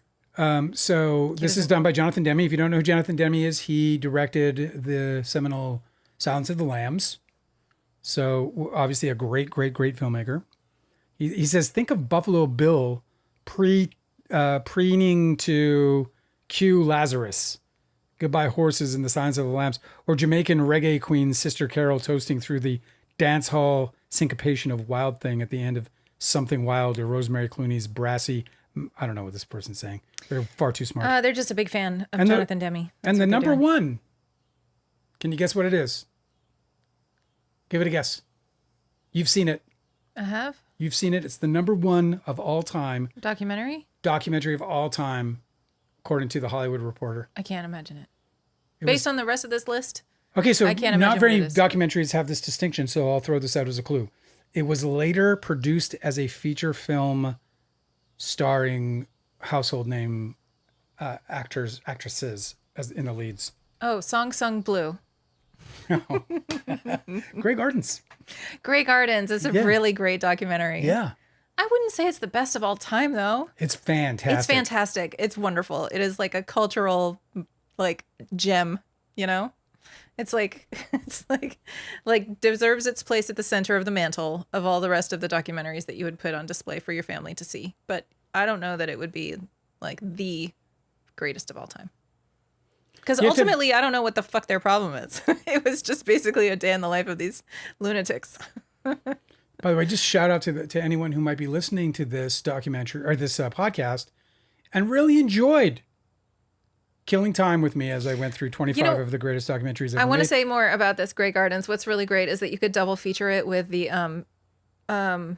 With the Drew Barrymore show. no, with so Bill Hader and what the other guys they made Documentary Now. It's a really, really great like mockumentary series. The 25 best documentaries of all time was written by David Rooney, Can I just finish what I was saying? John Frosch, Daniel Feinberg, Leslie Felperin, and Jordan Mincer. What? Nothing more to say about it. That's who wrote the article I just read to you. That's who wrote the article that you just read to me? Mhm. I'm trying to find this this recommendation. Okay. Fuck. Sorry. See, I don't know we're going to talk about these things, and so I don't bring this up. I just went back to chat and Delicate said, wow, Robert De Niro is going to jail? What? Gerard Depardieu got himself in trouble. Yeah, Okay. right. Babe, Right. Oh, listen. I see. You thought I said Robert De Niro. It's Gerard Depardieu who's going to go Can to I jail. talk to you for a second? No. Okay, listen. You were mentioning Grey Gardens as like the top greatest documentary on this list. Yes. And I'm saying that if you watch Grey Gardens and you love it, you should also watch this. It's a series on IFC, but they did an episode that they were doing a mockumentary of Grey Gardens, and it's Bill Hader playing little. What are their names? Yeah, I can tell you in a second. Little Edie and Big Edie. Is that what it is? They're both And I named have to Edie. scroll all the way to the bottom of the fucking list. So it's Bill Hader is playing Little Edie, and then Fred Armisen is playing Big Edie in drag. Yes, Big Edie. Yes, Big Edie and Little Edie, and it's so hilarious. I don't know if you did you grow up listening or did you grow up watching sketch comedy where there were just like a ton of drag performers, but they weren't. But the joke wasn't this is a man in drag. It was that this is like an eccentric lady. Well, when I Being watched performed? when I watched shit like whatever, like Faulty Towers or like the British stuff, Yeah, like they did that shit all the time. Cleese, John Cleese would do that shit. yeah, Pretty sure. like John Cleese would. Yeah, what was it? Fuck, I can't think I of. thought it anything was today. Faulty Towers, but I don't know. Monty Python. Monty Python did that a lot where they were just like the joke wasn't I'm a man in drag. The joke was that they were just being funny women. Oh, look. And I grew up watching the Canadian one, The Kids in the Hall too. Oh yeah. Did you ever watch The Kids in the Hall? Yeah. Dude, we almost worked with what's his face? Scott Thompson. Scott Thompson. Yeah, you told me that story. It's so fucking dope. Yeah, he came in. We wanted to. I think all of those people are super funny, but there's a lot of like drag sketch comedy in both of those shows. And I just really loved that what they did with with Documentary Now, where they parodied Grey Gardens in the same exact way, where like the joke wasn't that it was Fred Armisen dressed as an old lady. It was just that they were like they basically did the same movie. It's just made it really funny somehow. I don't know. I really recommend it. It was really delightful. I just love that comedians could just do shit. But they totally committed. Like they had like their set designers like on point. Like they recreated the house and everything. Trying to like wrangle a raccoon that came into the house or whatever. Okay, listen, I brought some stories that were a little bit more interesting than the ones I brought earlier. But I saved them. I thought you were going to try to make fun of the story. I'll make fun of a story. What? No, like of my 25 greatest documentaries ever made. This is a worthy conversation. 25 greatest documentaries ever made. Is a worthy conversation. I love talking about documentaries. I don't very much enjoy talking about documentaries I've never seen. So that's why I was like struggling to figure out what to say about any of them because I haven't seen most of them. It's strange because I watch documentaries a lot. I'm surprised I hadn't seen more on the list because the documentaries I've seen I think are really great. Well, I've seen a handful of them, and every time I go to like a best of all time list that I've seen any is always something it's kind of impressive to me. I'm always like, oh shit, yeah, I saw that, and that I saw that they didn't put Capturing the Freedmans on there. I know. Is almost shocking, but I was really glad to see Hoop Dreams so highly ranked because I would have screamed bloody hell if it weren't there. But I love these really super old ones which I haven't seen. I wanted to share with you this story because this is like this. I mentioned to this. Oh my God, I can't even talk today. Hey, Artie, Rob just showed up. Oh yeah, did he really? Yeah, he said it's been a long time since he and I have seen each other, which is true. During my time, he said he's recently read my new book, Too Real. It's so why are bots attacking me? Do you think? Why do you think people are coming to? They want to meet at a local cafe to discuss this. What's the end of this? If you say yeah, sure, set up a time. What's going to happen? RD. Yeah, dude, let's do it, bro. Let's set up a time. Set up a time. You pick the place. I'll be there 100%. You tell me where. You tell me when. And I'll be there, old buddy. I miss you. You know, it's so strange. Okay, I wanted to ask you this because, we like to talk about Battle of the Sexes type stories around here because they're phenomenally stupid and also interesting. Yes. Because people play into this kind of dynamic, whether they want to or not. Right. I brought this to you the other day, and I thought that I liked some of the things we were talking about, and I kind of wanted to bring it here. Can I ask you a question? Yes. Okay. There's this story this person shared, and everybody in the chat was very divided about this. Okay. Okay, there's a guy. He says, I often give a ride to a female coworker. Do you remember this? Okay, no, just tell me. I don't know that I do. I often give a ride to a female coworker because we live in the same direction. Okay. And my office is close to my wife's office. So the problem began when my wife expected her. Okay, so let me just back this up because this person isn't describing this right. He gives a ride home to his coworker, and it's not out of their way. And then he'll go and pick up his wife from her office. Okay? Yes. On the way home when he's giving the coworker a ride home. Right. Okay? But the problem began, he said. When they started banging. When him and the coworker started banging. That didn't happen in the story, okay? Check this out. Right.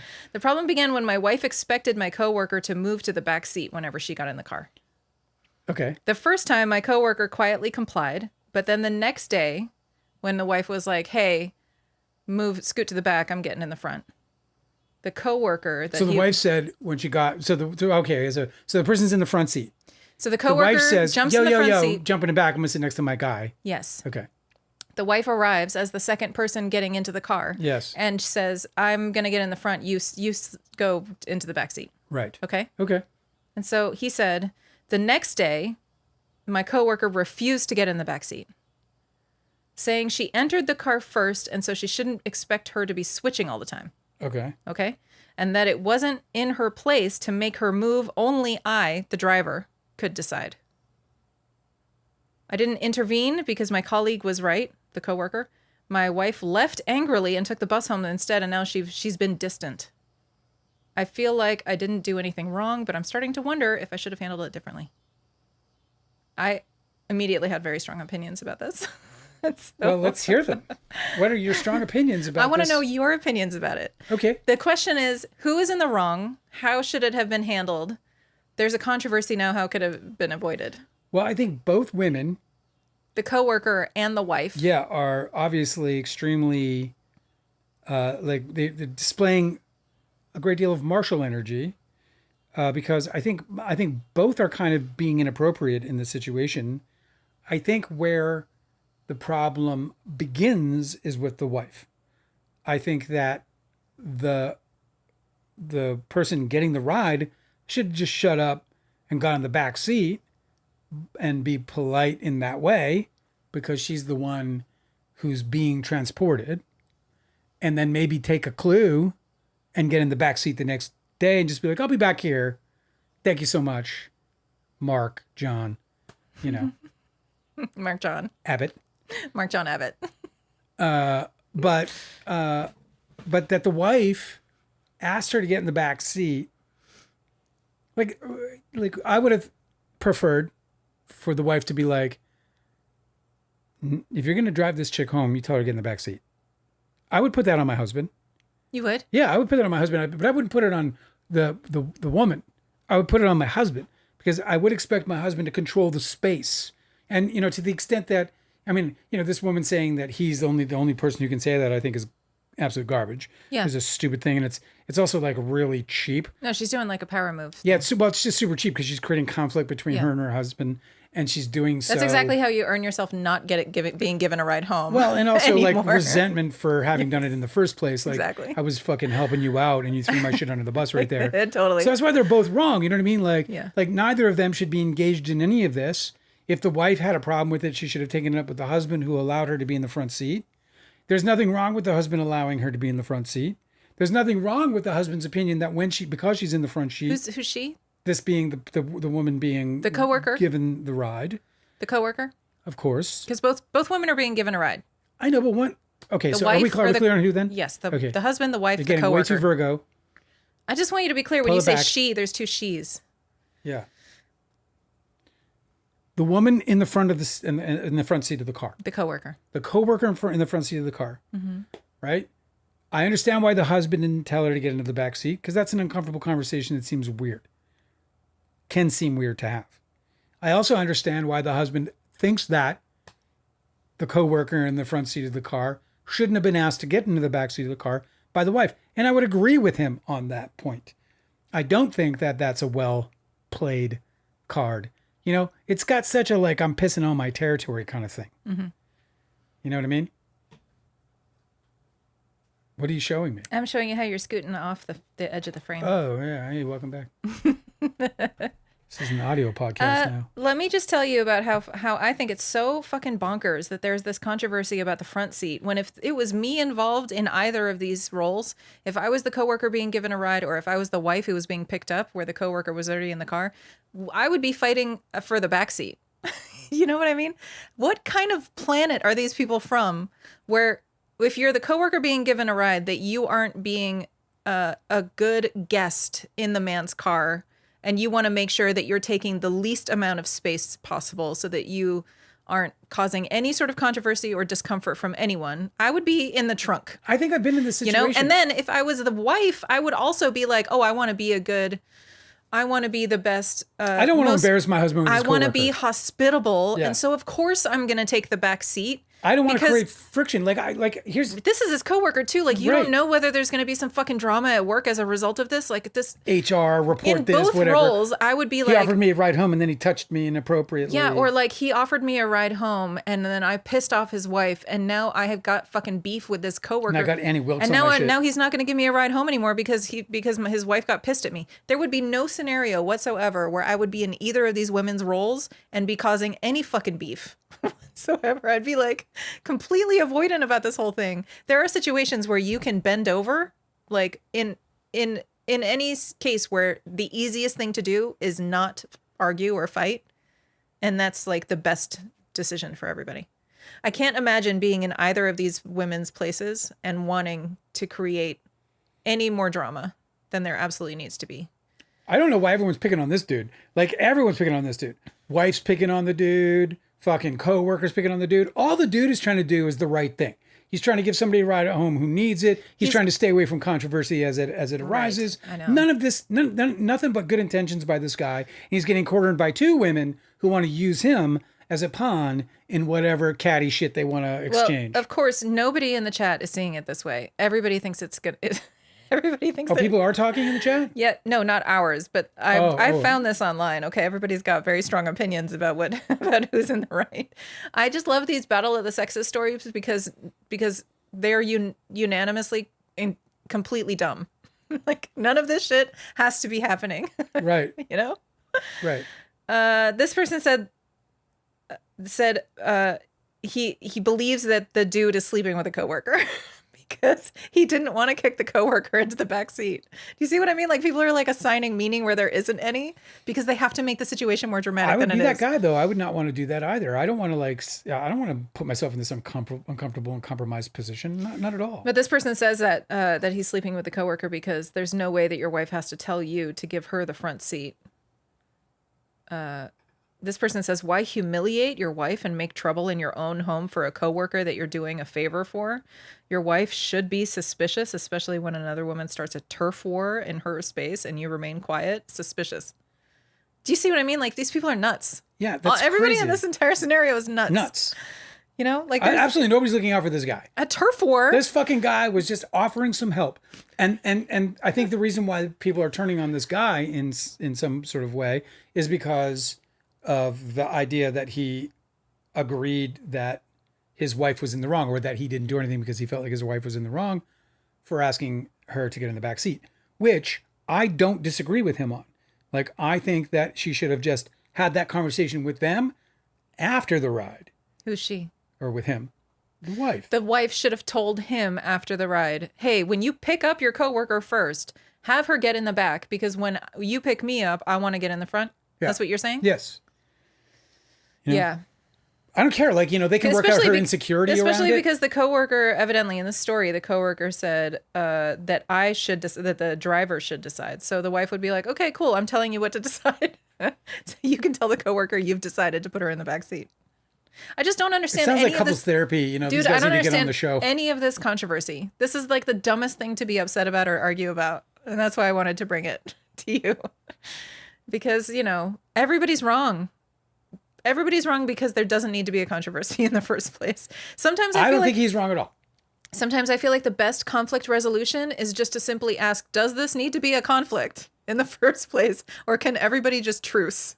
I don't think he's done anything wrong. I don't think everyone's wrong. I think the only person wrong is... The coworker's definitely wrong. The coworker's the first person who's wrong. I'm sorry. I don't think he's wrong. Right. I think the only people wrong are the wife and the coworker. Yeah. Who are duking it out for some reason. For a fucking front seat of a car. Well, it's obviously for him. Stupid. This it's guy's proximity to him. Yeah, like it could very well be that this woman who's being driven by him, the coworker, when somebody says, "Oh, maybe they're sleeping together because he didn't want to kick her out of the front seat." Maybe she's just crushing on him, and he doesn't know it, He's just like, of course I'll give you a ride home, I had this girl once go, hey, I'm having I bought this set of bunk beds for my kid, and I'm just having trouble. Can you give me a hand with it? You think you can give me a hand with it? And I was like, sure. I was like, I don't know, whatever. I was like 20. I was like, yeah, absolutely. To come over to her place and help her build furniture? Yeah. And it didn't occur to me that she's saying, like, come help build my kids' beds at like 8:00 at night. That didn't occur to me that was a problem, that there was a conflict there. So I show up. Well, a conflict of like facts. Like there's like something, or, something suspicious going on, because she goes, yeah, kids are like 8:00. I'll be there at 8. And I show up at her house, and I got a little toolbox. Uh-huh. Like I show up like, you're gonna doodly. You're gonna do a good job. Mm-hmm. And she's like, the kids are sleeping, so maybe another time. And I'm like, okay, sure. She's like, do you want to come in? I'm like, oh, it was a booty call. I had no idea. You had no idea. She turned me into a tool time guy. A pool boy. Yeah, dude, I showed up with a fucking, like, my little kit. My fucking hammers. You're all like and sincerely screwdrivers. gonna help with the furniture. I thought I was Do you going see there what to I mean? build Like, a bed. I've never operated this way where you like play a little fucking manipulative game. I think people enjoy this kind of I'm shit. saying she's like, I need a ride home. Yeah, I know. It's probably My is bus true. pass expired. This is the thing. Is like I would be taken advantage by people like that because I just don't think in these terms. I'm just like, Of course, me neither. I'm a very direct person. I literally showed up with a toolbox. That's my whole I would point. never assume other people to not be direct. Is it the autism? Like, Maybe. Could how be. are that's so crazy. I've also never done that thing either, where like you invite somebody over to your house to fix something and it's about something else. You know? I will put the link to the 25 best documentaries of all time in the show notes, and also I'll place it in the main channel release that will come out in a couple of days from now, a few days from now. Yeah, last episode is going to be released tomorrow on the main channel. 40 minutes later. 40 minutes-ish later. I'm still amazed, by the way, Spider-Man, the new Spider-Man, I didn't mention this, but if you don't know, it ended up breaking the record for the biggest opening of all time. $360 million on the weekend. Weekend open. $360 million. They can't get enough of that Spider-Man. You know what's IP, really huh? cool? I saw a chart which had the highest grossing movies of all time, but instead of measuring it by dollar, they measured it by number of tickets sold. And do you know what the number one movie by number of tickets sold in the United States is of all time? Do you know what it is? Can you guess? If you could guess, just guess, make a guess. Lord of the Rings. I don't even believe that's on the list. No, probably not. No, it's not. I don't believe it makes the top 20. It's number one in my heart. Yeah. But if you can you make one more guess? Make one more guess. Indulge me. Try to make a guess of what you think sold of all movies of all time. They're definitely talkies, no silence, but they go all the way back and go all the way back. The Taylor Swift Eras tour. Not even on the list. Okay, what then? It's Gone with the Wind is the number one. No way. And it's by a massive margin. Like, That's I'm incredible. talking, it's not even, number two isn't even remotely close to Gone with the Wind. Titanic is like number 6. How many times have you seen Gone with the Wind? I want to say like 3 times. 3. Yeah. I saw it at least twice at the New Bev. And then I saw it once on video. Oh, that's awesome that you saw it at the theater. It's fucking amazing. Have you seen it? Nope. Oh, well, I'll see it a 4th time. You don't have to. I love it. Are you kidding? It's so great. You should never, there's no reason to leave this life having not seen Gone with the Wind. It's one of the know. greatest films ever made. Here's the thing. is Deserves to be I- seen by everybody who has any love for cinema. I really enjoy those YouTube channels that do cinematography content, where yeah? they'll like put together a bunch of analysis of different old movies and talk about the cinematography and the choices and this specific cinematographer's career and like the evolution of this kind of cinematography, whatever. So I've seen a lot of Gone with the Wind and a lot of these other movies that I've just never watched. But Right. I recognize how beautiful they are. And so just kind of like, you know how like sometimes you watch a trailer of a movie and they give away the ending and so you're like, whatever, I've already kind of seen it. It doesn't become a priority anymore. That's how it is with all these old movies. They're incredible. They're beautiful. They're like masterful achievements of the art form. And I've seen enough clips of them that I feel like I'm satisfied. And I know that that's not very high-minded of me to feel that way. Well, I really should just like have a thorough education in film and film history. well, I think like, whenever you have a chance to see something masterful, see it. Mm-hmm. It's like right there. That's why I was so excited to, go through these 25 of the greatest ever made, because there's at least 25 good movies on this list. And if you, and I delight in that I haven't seen them, because that's just movies I get to discover. That's movies I get to see.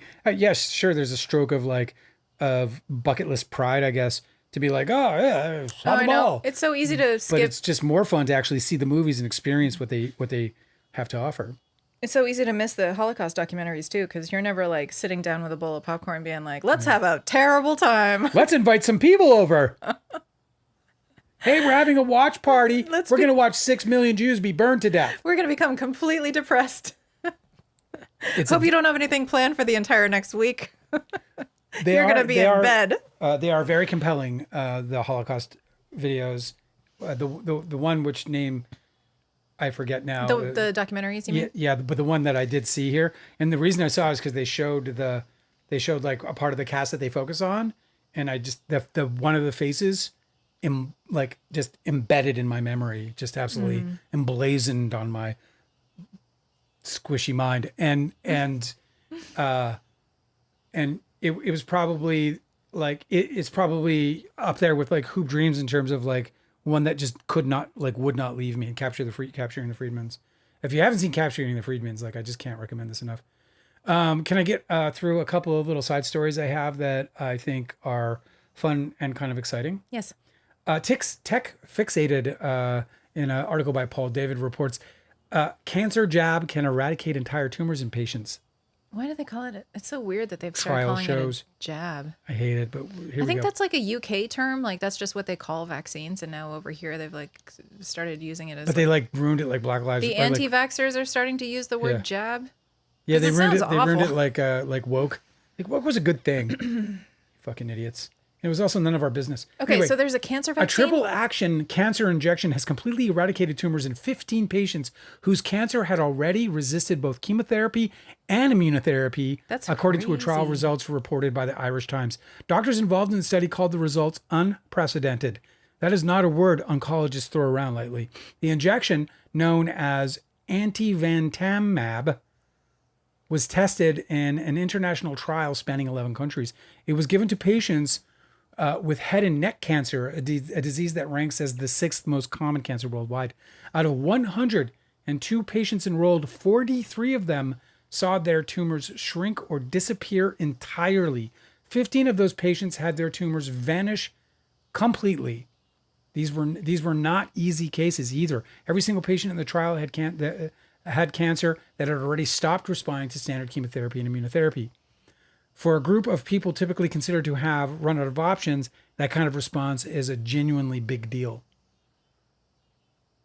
Sorry, I'm getting subscribe. That's really incredible that they said that the tumors that they were effective on had been resistant to Yeah. chemo and other treatments. That's wild. Yeah, it's about as good as it gets. What makes amivantamab stand out is not a single mechanism, but three working together at once. The drug blocks a protein called EGFR, short for epidermal growth factor receptor, which tumors rely on to keep growing. It also blocks a separate pathway called MET, which cancer cells frequently exploit as an escape route once the other treatments start working against them. On top of blocking both of these growth signals, the drug helps activate the immune system directly against the tumor. So anyway, just these medical breakthroughs, they just keep happening and happening and happening. I mean, that's fucking, can you imagine if you have gone through your treatment and they're like, we're going to make you comfortable. You know? Yeah. Right. Or whatever the prognosis might be, you got 2 years, you got 6 months, you But got then whatever. they try this shit. And then they're like, hey, but there's this trial, you want to try it out? It's a jab. And we're like, I love jabs. I do jabs all the time. I've been doing jabs since I was a child. As far That's back as true. I can remember. And then your cancer completely disappears. Can you imagine waking up and it's gone? Well, Holy fucking hell. I remember when we learned about the mushroom cure. Do you remember? Like, I'm sure that this is getting really popular now because people love alternative remedies, but Paul Stamets he's a mycologist and researcher, and they did a trial where they were alongside chemo, they would give people turkey tail mushroom supplements. Yes. And that's it. Yes. So they would be like in cancer treatment, regular cancer treatment, but the control group didn't get the turkey tail mushroom supplements. No. But then the experimental group got the turkey tail mushroom Yeah. supplements. And they all, like, it was like incredibly effective at shrinking. It was a breast tumor trial. Yeah. So then his own mother got stage 4 breast cancer. She had been delaying her diagnosis until it was stage 4, and it was extremely serious. And so he's like, hey, I happen to be running these medical trials where we're giving people turkey tail mushrooms. So he just like gave his mother a bunch of it and cured her. It's incredible. So it's just really interesting that they're doing all of this advancements in cancer. What do you think do you think the astrology has anything to say about all of the outer planets has just moved into signs that are very like intellectual and scientific, and social. Yeah. So what do you think that there's any of those things that, let's see, Uranus and Gemini, maybe. Yeah, I mean, I think breakthroughs in science, right? yeah, and Pluto and fucking Aquarius, 100% Pluto in Aquarius is for sure. transformative technology. Yeah, and then even Neptune and Aries can bring a lot of sort of fiery initiative. Neptune and Aries is like courageous battle with contagions. I don't know. Well, you're not wrong, or like some like prevailing sort of or I would say prevailing. Who the hell knows? But yeah, contagions are definitely in the equation with Neptune there. Yeah. And it could be foreboding, and it could be like a Bioweapons. yeah, bioweapons is a perfect. I didn't want to say because I was like, shit, are we gonna flag the show? So yeah, I think the astrology is bearing out. Here's We'll see another what story for happens. you. Everyone alive may carry DNA from a ghost lineage of human ancestors. I'm sorry. Everyone has ghosts. Scientists analyze modern genomes may have found a long lost branch of the human family tree. Yes, ghost lineage. In a new science study, scientists read the family tree buried inside modern genomes and turned up ghost ancestors in every population on Earth that no fossil records can account for. Angela, Hey, that's neat. anatomically, modern humans are just one branch of a broader family tree. Okay. So obviously this is aliens, right? The other branches. what they're saying? I don't know. They're not going to tell us. It's the Anunnaki or whatever the The fuck. Anunnaki. The other branches, the archaic hominins, as scientists call them, include the Neanderthals, who lived across Europe and Western Asia, and the Denisovans, Denisovans. Denu. who are known mostly from a handful of fossils found in Siberia and Tibet. These archaic lineages interbred with ancient human groups who had migrated out of Africa, which scientists can confirm by comparing rare preserved samples of their DNA with our ancestors. But did our direct ancestors interbreed with other long lost hominin lineages before the first major migrations out of Africa roughly 70 years ago? Because we have never found any archaic hominin genomes in some sub-Sahara Africa. Scientists couldn't tell. Oh, this is Bigfoot. This is what there this it is. is. It's Bigfoot. Dude, that video today, I watched the video. Dale showed me our love language is finding Bigfoot videos to share with each true. other. We love I Bigfoot. love it so much. I was busy like in the kitchen, and Dale was like, "Yeah, Angela, come see this Bigfoot video." I dropped everything. I came right over to watch the Bigfoot video. Something burning. Just play it again. I can see that there are 2 pixels running up a mountain. Dude, I'm obsessed. It was so obviously a Bigfoot. Anyway, this love it. is so wild to me. This is such a crazy thing. There's a part of us that has no fossil record. There's no accounting for some part of what created us. They don't know where it comes from. They don't know who it belongs to, but it's there. It's measurable. Great No, Uncle Harry and the Hendersons. no, well, it's something that left the Earth. It didn't fossilize. Oh, I see. So yeah, it's definitely alien DNA. It's just a little sprinkle of stardust. So did science like accidentally find out like the big disclosure that's coming? Well, I know everybody's going to be super normal about this. Like, instead of, because, the fossils that they did find of these like ancient people they're very fragmented, and it's like super lucky that they ever found them at all. So it's obviously makes a ton more sense that it's just another ancient human that they just haven't found the fossil record for. That's Yes. like very obviously the situation. However, you cannot rule out that it might have been aliens. And you cannot rule out that it could have been, some sort of other great ape like Bigfoot. Dude, the other video that I was watching today, which is the one that I saw for the first time today, was the one in British Columbia where the guy, what appears to be a bipedal, however you say that, being traversing a snow-covered valley atop a mountain peak in British Columbia, probably 6,000-7,000 feet up above sea level, and it just doesn't seem like it could be remotely possible to be a human being, because whatever was traversing the terrain there was not in didn't have a backpack. It didn't even appear to be like there was no it was all black, whatever it was in, so it was just impossible to know if it was actually something other than a known wild animal or human being.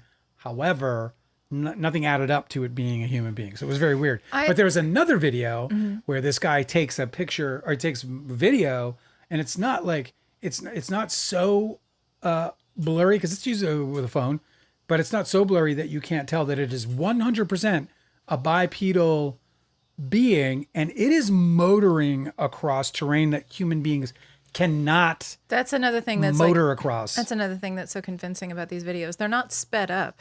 No. But you can see, like, for instance, this the one that you're talking about, the guy's finger is in the frame. At one point. Yeah, and he's speaking. It doesn't look like the video is sped up at all. Biggest finger you ever saw.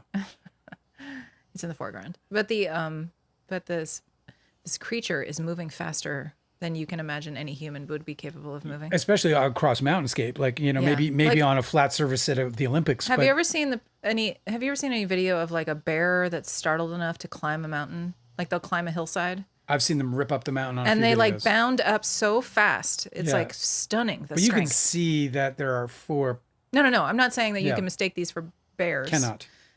But what I mean is it's that level of speed where you're like, holy shit, that takes so much strength Yeah. to carry a large creature that quickly over rough terrain. I think that video of that guy showing that We have to show being them. Here's the thing. whipping across that, I'll put the link in the show notes.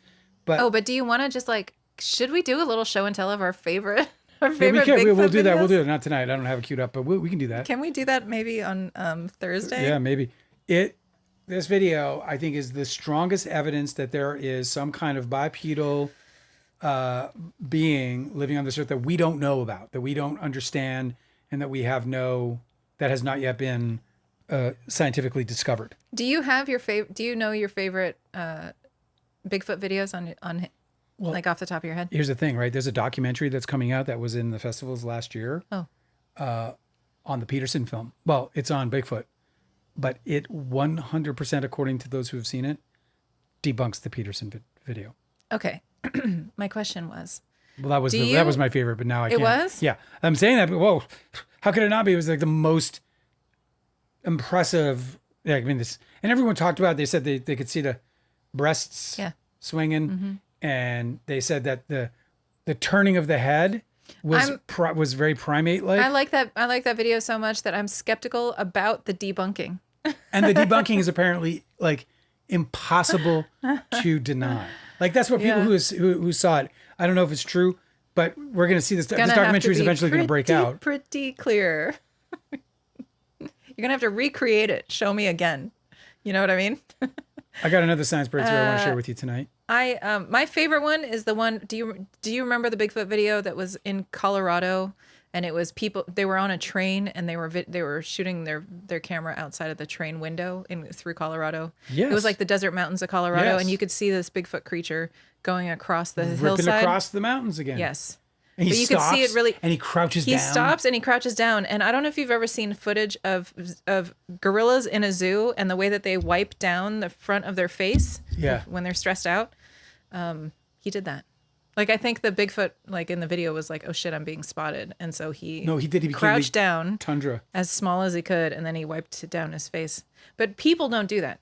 People don't like, especially if you're wearing a mask, you're not gonna wipe down the front of your face like gorillas do. It's so interesting that with a great big hand. That they're going to be so smart enough that they know us as a big problem for them. Oh yeah, they see. I mean, us. I'm sure they've gone to like mountaintops and looked down and went, "Holy fuck!" Yeah, but also they if they live in the woods, they've seen hunters. We must look like a plague to them. We look like a plague to me. Exactly. So, yeah. Come on, the most profound thing about Matrix was like a virus. You know what a virus is, Morpheus? Remember that? I don't remember that. No, I didn't like that movie. Matrix? You didn't like the Matrix? I didn't like the Matrix. Are you gonna divorce me? No, but maybe we separate. It doesn't make any sense. You like action movies. That's one of the best ever made. It's incontestable. Mm-hmm. Incontrovertible. Mm-hmm. I'm not going to say it's a bad movie because obviously I would be wrong. Everybody fucking loves that movie. It must be really great. I believe that movie was made for an audience that is different from me. That movie wasn't made for me. I didn't like that movie. I You can judge me harshly for it. I'll take it. I'm just stunned by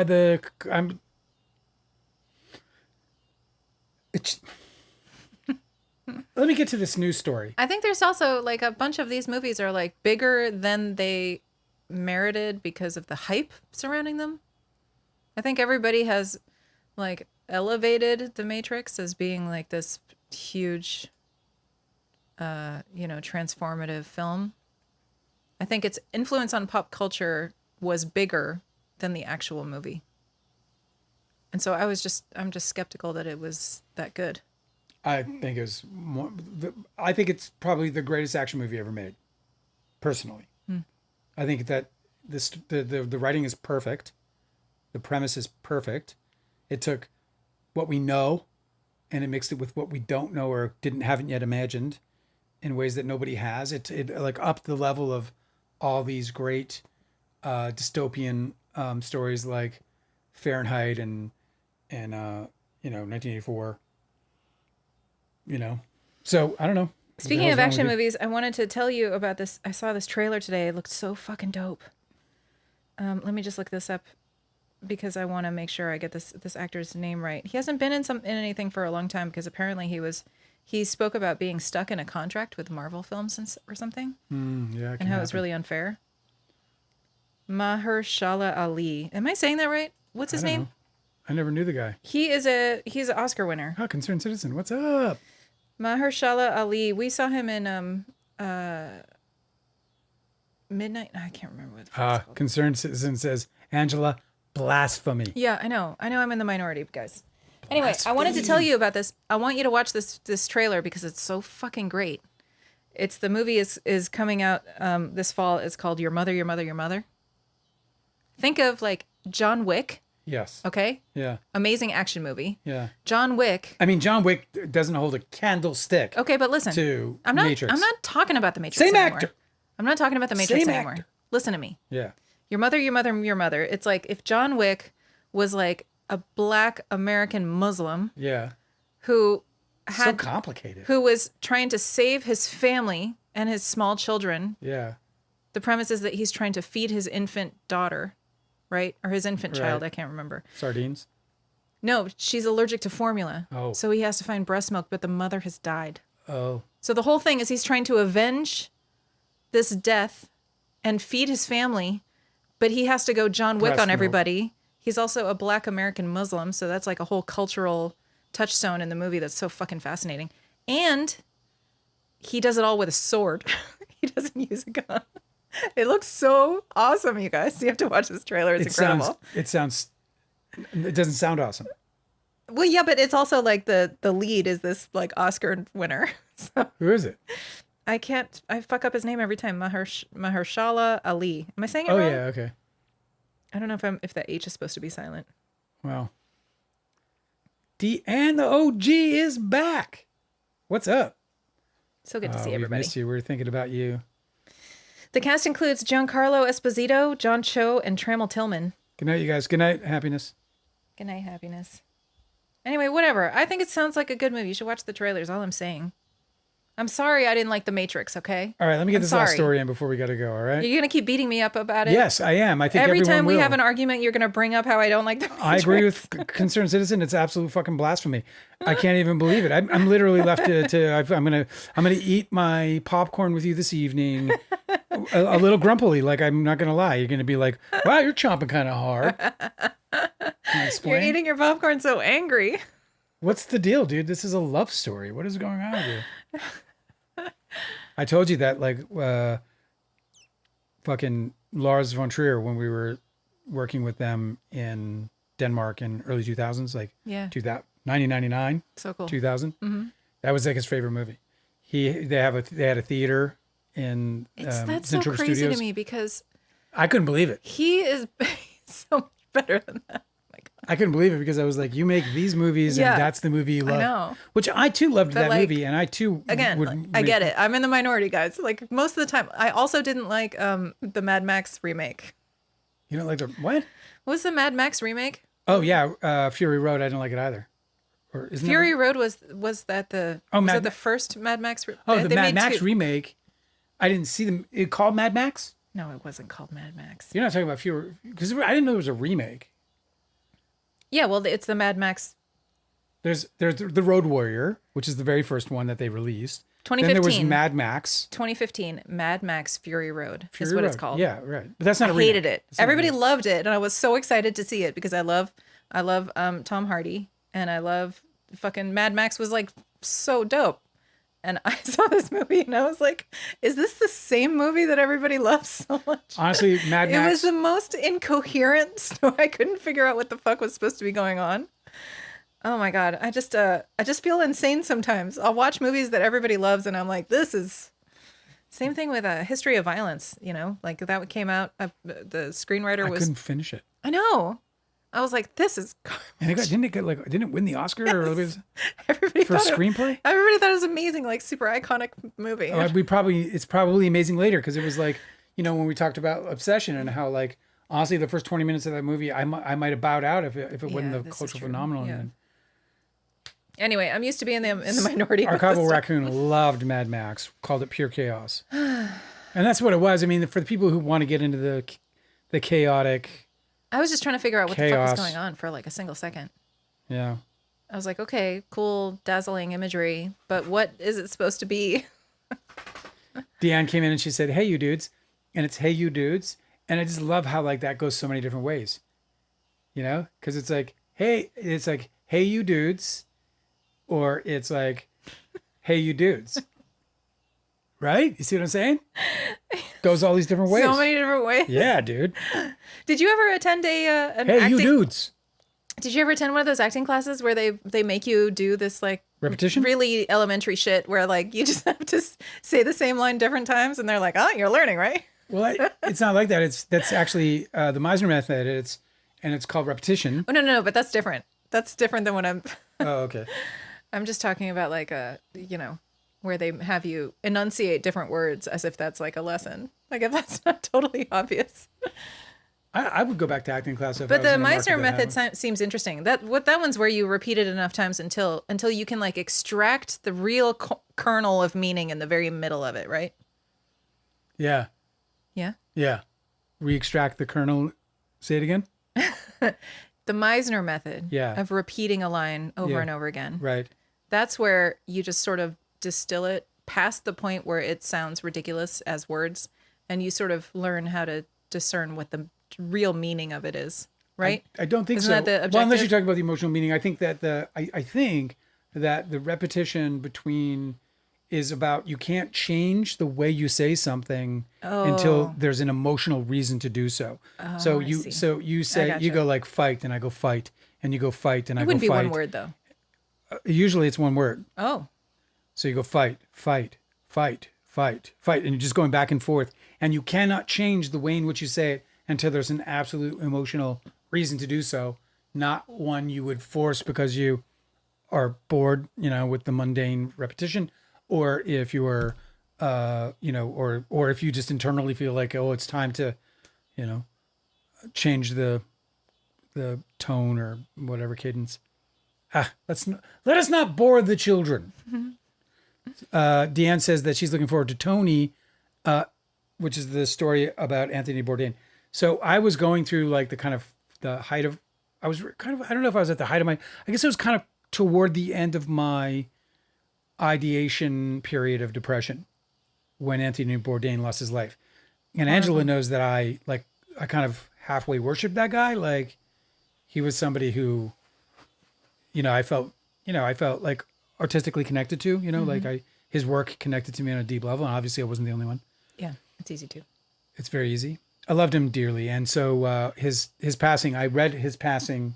It was like a crazy morning because I read it in the morning here.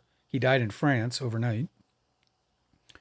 And Angela was sleeping and I just wept. I sat next to you and I wept while you slept. It was like tears rolling down my fucking face. That's very sad. Yeah.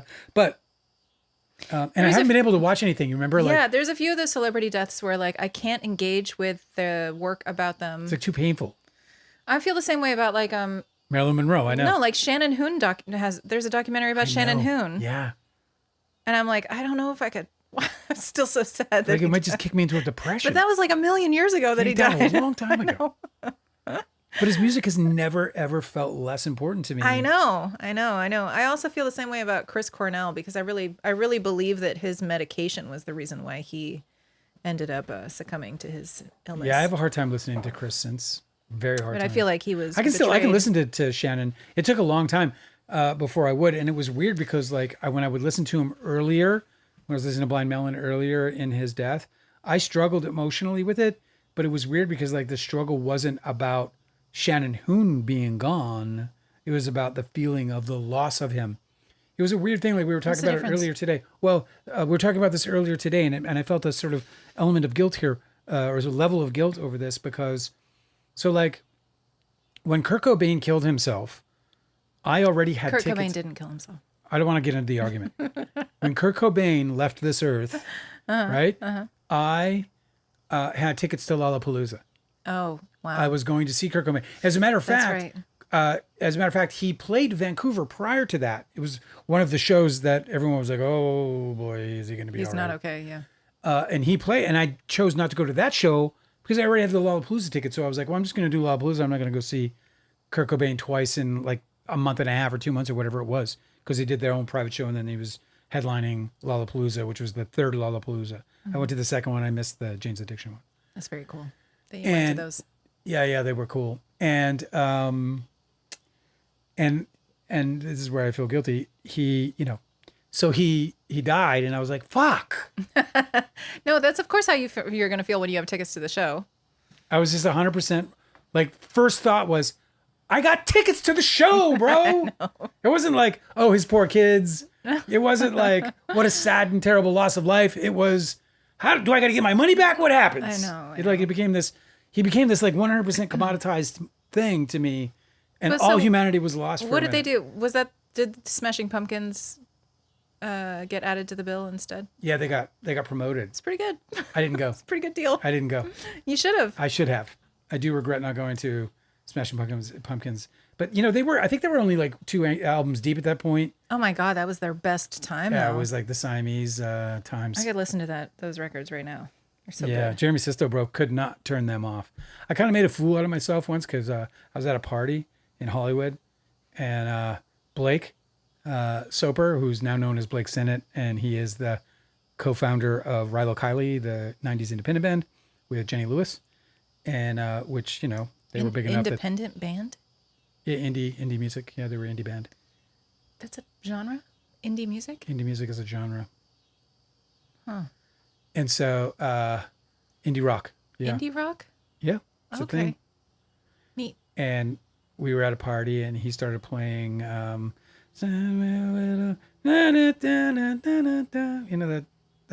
ballad from, What? Smashing Pumpkins. I don't want to start singing. Which one? Oh, you probably get flagged anyway for copyright, right? Right. Anyway, it's the one where he's shouting. Oh, the one.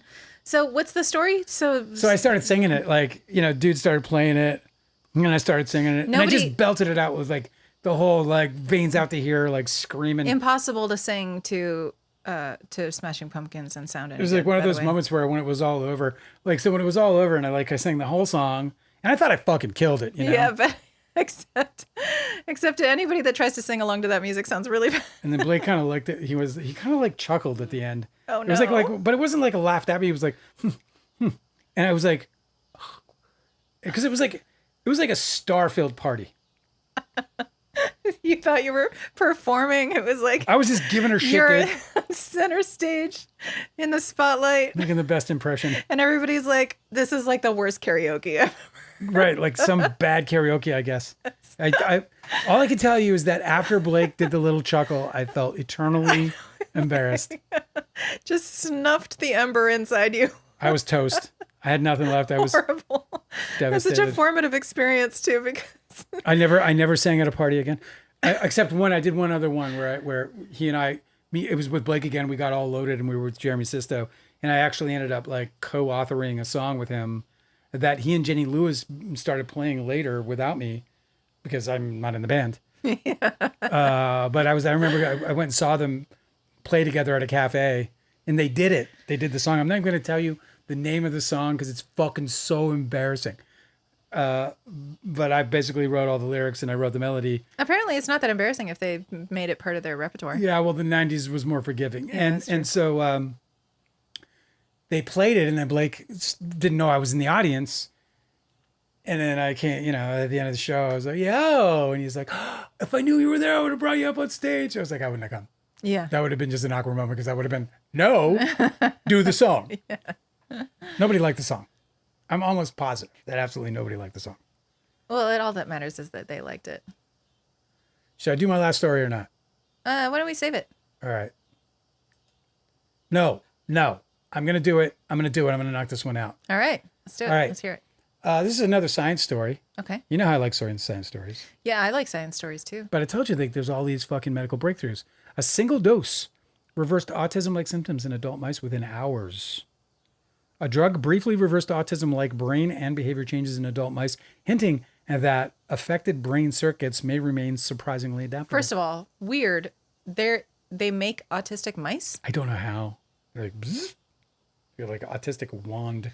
Isn't that weird? No, it's really interesting because there's a big debate about what causes autism. So if they think that they can make... Well, they vaccinated them, obviously, and then they got autism. I mean, obviously. Like, you can't say stuff like that because people are going to think that you genuinely believe this.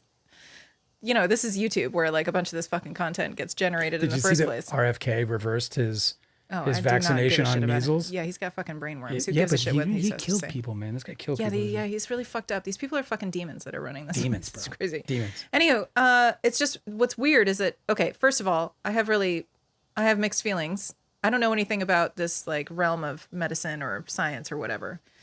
But if they're saying that they can inject something into autistic mice, first of all, how do you create autistic mice? They don't even know how they create autistic humans. But if they can then reverse the symptoms that they've created in these mice, it makes me nervous about. I think that there's a lot of parents who recognize in their autistic children, and I think there's a lot of adults that recognize in themselves when they're diagnosed with autism, that these people have certain gifts of insight. And that they have certain like energetic sensory perception that often can be, really burdensome, and they have to figure out how to navigate. But if some people do figure out what this all means and how to navigate it, and they find that they have certain skills that are very beneficial, I don't know. All I'm saying is that I don't know that autism is something that should be cured. I think that if they can come up with treatments with medicine that helps people manage really extreme symptoms, then that would be good. But I don't know that curing is it something that is even enough of an ailment that needs to be cured. Well, there are certainly varying degrees of autism, and the degrees of the sort of nonverbal autistic and so on and so forth. Yes, but we were listening to that documentary. Yes, where the nonverbal autistic children had extrasensory perception. They did, and they were telepathic. I think it's like it was irrefutably proven in this documentary. And a lot of those children in the documentary would report to their parents that they were able to visit a place that they would all convene and talk telepathically, and they called it the Hill. Yes. And so, of course, the first thing that I thought of when you said this about this laboratory research, where they reverse the symptoms of autism. Yes. In mice. Well, it's so. Does that mean I didn't get to finish because if they treated these children with it, does that mean that they sever their connection to the Hill? Like, does it mean that it's like they're no longer able to communicate telepathically? I don't know, man. I feel like this whole. I don't know. All I know is that it's a little weird that you're psychology. fighting for autism in this conversation. Yeah, because why is it weird? I feel like it's barely autism understood. is considered certainly a challenging state, and because of its varying degrees, like so. I don't know. Like, I think if you asked most people, autistic or not, if they'd rather not be autistic, that they would go with that over autism. I don't know. I mean, I feel like there's a little weird of a conversation. I'm not gonna lie. It's like a weird, like you like fighting for autism here. That's cool. Why wouldn't I fight I mean, I'm not fighting for anything. Arguing for autism. There are people who are autistic who believe that the advocacy that's trying to undo autism is eugenicist and incredibly ableist. And I believe those people when they talk about their fight, their disability justice fight. I just have no comment on it because I can't. I think it's.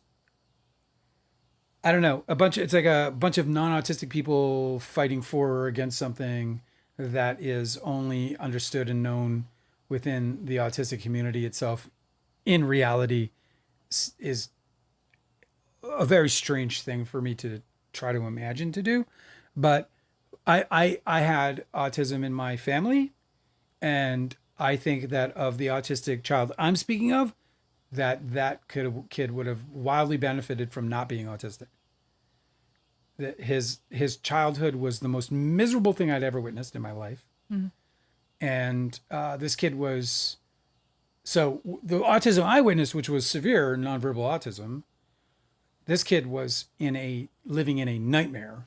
I feel like there's externalized. I just feel like psychology in general needs to have much greater understanding of what the mechanism is that causes those symptoms. I think when you talk about autism, when you talk about things that the autistic have access to, things like the hill and these other potentially like sort of higher consciousness, like, yeah, and also the ability of education to be able to use spelling. But I just think that science is going to figure out how we get to that without having to be in some form of condition that is otherwise disadvantaged. Like I think that autism is bad even if it has something good like the ability to experience a more ethereal. It's a bit dangerous, ableist to pathologize differences.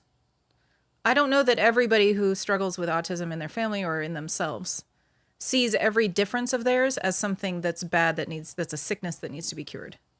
And so I'm always siding with the people who are actually experiencing the thing and what they want, what they think would be a good treatment for them.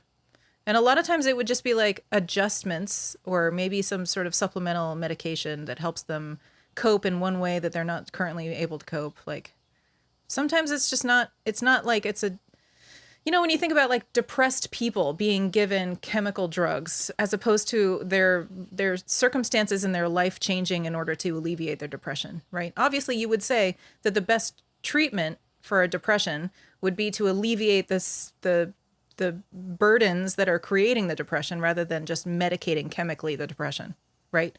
If you're depressed because your job sucks and you're in an abusive relationship and everything is all the walls are closing in on you, somebody gives you drugs to make you not care, then you're just still in that situation that's making you depressed and you just don't care because your chemistry in your brain has been fucked with. But you're bringing up a great point because there's depression that there is a sort of a genetic, sort of organic disorder that causes depression that isn't relevant to or relative to some trauma or sort of triggering event, but rather some kind of sort of mental disorder. And yeah, where like literally everything is fine. Yeah, like there are but people, the person's depressed, right? Like there are people where there's no like evidentiary reason for depression to be present in this individual, but they're literally cutting themselves. I'm just letting you know that there is great debate within psychology that even is a thing, because a psychotherapist will be like, there is something causing it that's buried underneath. Like psychotherapists would be like, we can drudge up what it is that's causing that pain. Your life could be amazing. You could have an amazing job, amazing relationships, wonderful family. Everything could be perfect. And you're still depressed. There's something causing it. Yeah. I mean, we're getting into the academic argument between psychiatrists. No, but what I'm saying is psychologists, and I don't really know that that's going to help us. I'm only making this point and using that analogy to make the point about pathologizing what could possibly not be an illness and is instead a deficiency of something that needs to be, sufficiently provided. Let me continue with the article. A UCLA health study in mice has found that inflammation during pregnancy can produce lasting autism-like changes in offspring. The researchers also discovered that many of the resulting brain and behavioral effects could be improved rapidly in adulthood, although only temporarily, with a single dose of an immune-suppressing drug called rapamycin. Rapamycin,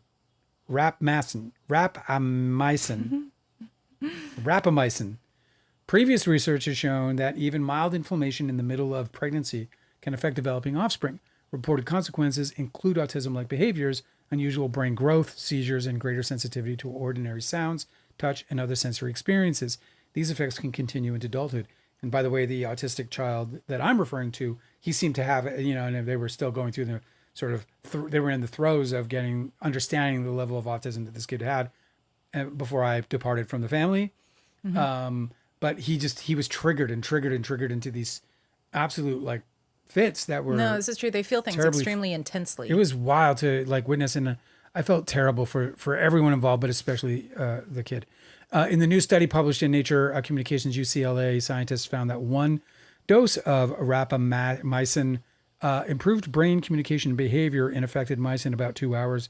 That response was far too fast for the drug to have repaired the underlying physical changes to the brain caused by the maternal inflammation. So it was a that's rapid really but temporary brain response. So what they're hoping for is that they're like it's going to lead them down pathways that can help diminish the sort of call them the whatever the ill effects of because they're not going to reverse except but for accidentally something that's beneficial. This is really to interesting somebody. though. You're saying that these researchers are saying that autism is caused by fetal inflammation, like they're saying autism-like behaviors, including things like unusual brain growth, seizures, and greater sensitivity to ordinary sounds, touches, I remember, and other sensory experiences, are a consequence yeah, of inflammation in the middle of pregnancy. This isn't new, by the way. Like, there's really old research about they correlated schizophrenia with the birth month of schizophrenics, and they said that it's much more common for these people to have been born within this like Geminis. No. Within the specific season, right? Yeah. Like a span of like 3 months was like the birth date of most of the schizophrenics in these experimental, whatever this population that they were researching. And they said that what it probably was that during a very vital stage in the mother's pregnancy, that she had probably caught one of these seasonal colds or flus. Oh. And so they don't know whether it was the heat from a fever or whether it was the cytokines from the immune system's inflammatory fight against whatever this pathogen that she had caught was. But they believe it was either the heat or the cytokines that transferred to the fetus and affected during this like crucial development stage in the baby's brain growth, in the brain development, that it caused schizophrenia. And I think about that now, obviously, because crazy. We've had 5 years of a pandemic where people are just getting sick and like not protecting themselves. And so I think about like 20 years from now, is like everybody going to be schizophrenic? So just we have to prepare. Last couple of paragraphs on this because I find these very fascinating. Earlier studies have found that children born to mothers while experiencing inflammation during pregnancy may have a greater likelihood of developing traits associated with autism. These can include repetitive behavior, challenges with social interaction, enlarged brain growth, and altered sensory processing that persists later in life. Rapamycin has also produced improvements in earlier mouse studies of autism. The drug works in part by reducing activity in the mTOR, I guess it's called motor, but in the mTOR pathway, a biological signaling system that regulates cell growth and proliferation. Excessive mTOR motor activity has been linked to some autism-related conditions. So it seems to me that like autism has, rather than any kind of like any singular sort of ideas or concepts around what autism is as one thing, it's more like, oh, this can relate to autism. Like it seems like it's like almost a mycelium problem, in terms of like its vastness and interconnectedness, and it's the vastness of it all. Because if they're sitting there and looking at this and that and this and that, it sounds and like they're all of just them, talking about some sort of trouble that happened in the brain development of the fetus, right? Because of inflammation. Yeah. That's really interesting. I wonder. I don't know, man. However, scientists do not know whether the brain effects caused by maternal inflammation could still be altered in adulthood. It was also uncertain whether rapamycin worked by gradually repairing brain structure or by producing faster changes in how the brain circuits functioned. I say pump some psilocybin in that thing and see what happens. Just give it a good hero's dose and let's be on our way. Anyway, I just thought that was really fascinating. And yeah, we'll see how it all kind of. We didn't have our scientist here to help us through it. I should save my science stuff until I know she's there. Oh yeah, I know, to give us our little science She education. always throws something in that just keeps us like. It's so amazing. Yeah, she keeps us. She knows everything. All right, guys. I cried when was it Aaliyah? Aaliyah, yeah. When Aaliyah died. That's such a dark story because she didn't want to get on that plane and they drugged her and took her on the plane anyway. Just horrific. Yeah, it's. I don't know why nobody went to fucking prison for that. They're the same age, said Delicate. Delicate says she's always thinking about whether or not we're really in the Matrix. Me fucking too. More now than ever. Like I did probably for like a few months after seeing that movie for the first time, but then it wasn't until, like very recently that I started really starting to wonder with AI and the way everything's working out and how they're talking about like, we're not going to need to work eventually. And I'm like, well, if we don't need to work, then what are we? Well, then we're like these things that make coins and then the coins go to them. So is that going to just end up, are we going to just end up like, is it going to be the Matrix or is it going to be Wall-E? I think the problem isn't that the one Wall-E where I think we're the all problem we're fat and being fed by machines the and stuff? problem we're living in is that all of the worst people became tech CEOs and they all were like galaxy brained on Matrix from when like it was like a formative experience in their fucking young childhood where they watched the Matrix and it changed their entire worldview. It like completely zonked their brains and now they're in leadership and they run everything. Now they're like trying to make it a reality and I hate this. It is so much. Purple Raccoon asked if we think mice are telepathic too. I'll tell you what, it wouldn't surprise me one bit. Probably not, but it wouldn't surprise me if they were. I'll tell you, I think whales and I think octopus and other might be. Deanne is asking, what's the documentary you watched? And Archival Raccoon was right, said, I think they're talking about the telepathy tapes. Oh, yeah. We are talking about the telepathy tapes. There is it's a podcast. You can listen to that podcast anywhere, but it's better to watch it. Archival Raccoon said, I think it's a podcast and they have, I think, paid videos. If you go to the telepathy tapes website, yeah, they also have videos of many of the experiments that they feature on the audio podcast. Hey, listen, if they're asking a reasonable price and it's a subject that interests you enough, I couldn't recommend it enough because filmmakers need support, man. It's such an expensive thing to make movies for people, and if you can help out independents like these kids, they're doing the Lord's work, man. I'm telling you, this stuff is fucking awesome. Like you'll see what I believe to be, unless it's an absolute scam, unless it's a complete total like farcical scam, you will see irrefutable, incontestable evidence of telepathy and rapid telepathy. We're not talking about like I see the word M. Is there an M? No, but the M sound. Just maybe not the M. There's an in there somewhere. Oh, is it a W? It's a W. It's a W. It was upside down. Upside down. Yeah, because sometimes I do that. You'll see when I tilt my head. Does anybody here have a right. relative with the name starting with S? S. I see Any a capital S. I'm any sure. relative? Wait, no, maybe it could be who has a relative with S in the middle of their name? It might not be capital.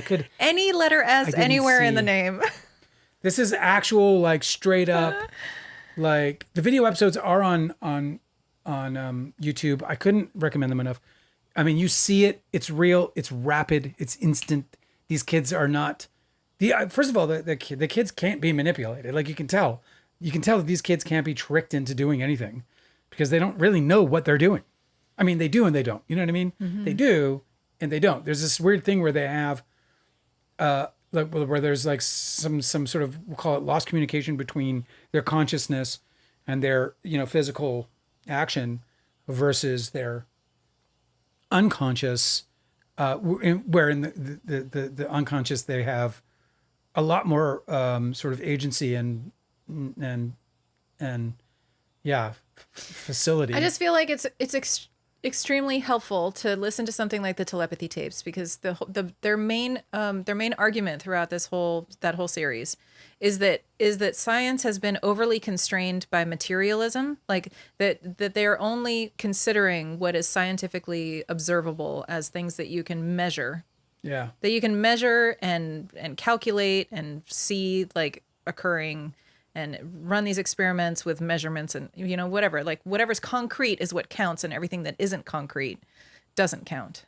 But that's exactly why science has never answered the question of consciousness. Like there's so much more scientific exploration to be done that is just being overly constrained by this materialistic framework. Yeah.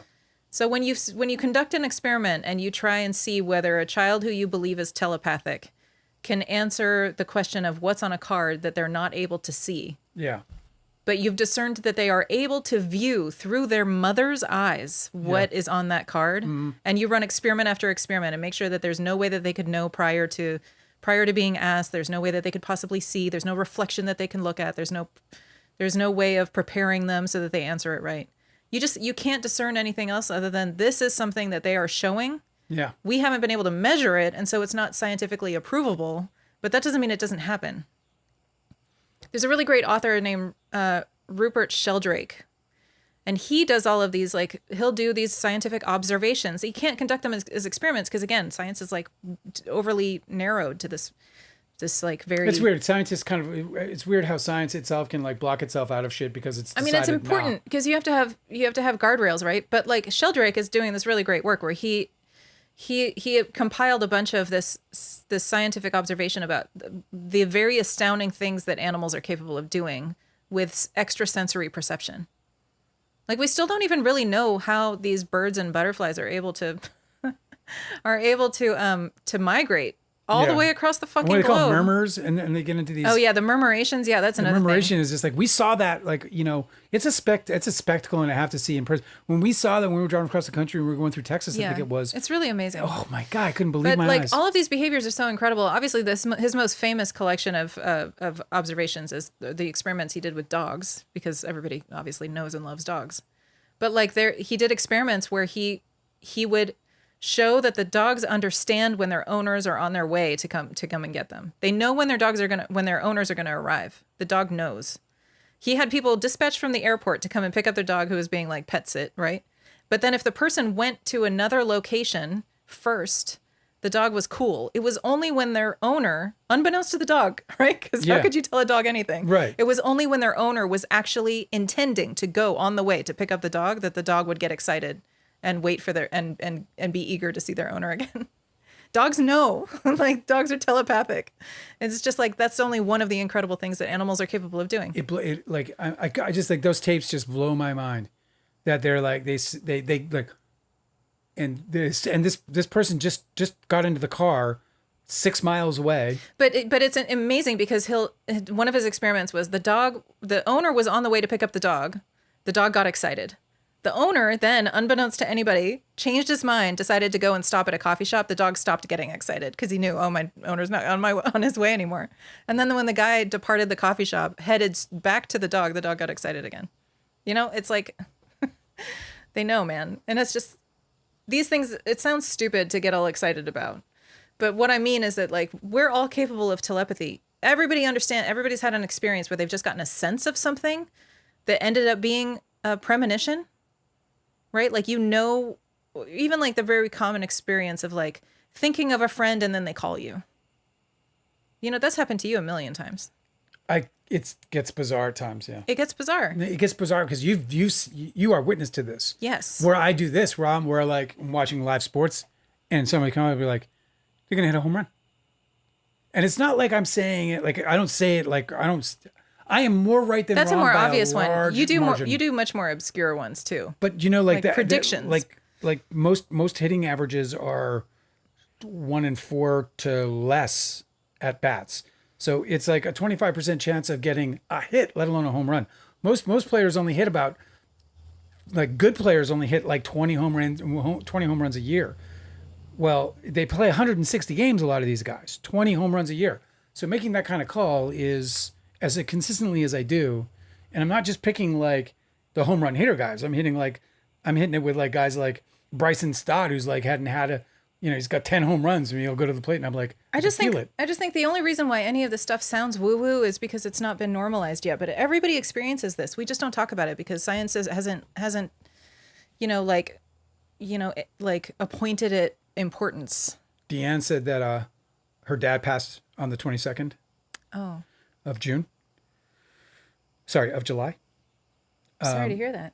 And that's heavy. And she said that when he died, that some of the last things that he said in his last days made her a believer in the afterlife. That's fascinating. My grandmother was many years into autism, completely gone. Not autism. Autism, into Alzheimer's, dementia. And I mean, completely gone, didn't know any of us. I stopped going to visit her because there was no point. I didn't need to see her. It was the 22nd of June. Thank you. I realized I got it right, then wrong, and then right again. Anyway, my grandmother, who had 12 children, she had autism. We were all unrecognizable. You're doing it again. Let me finish my story.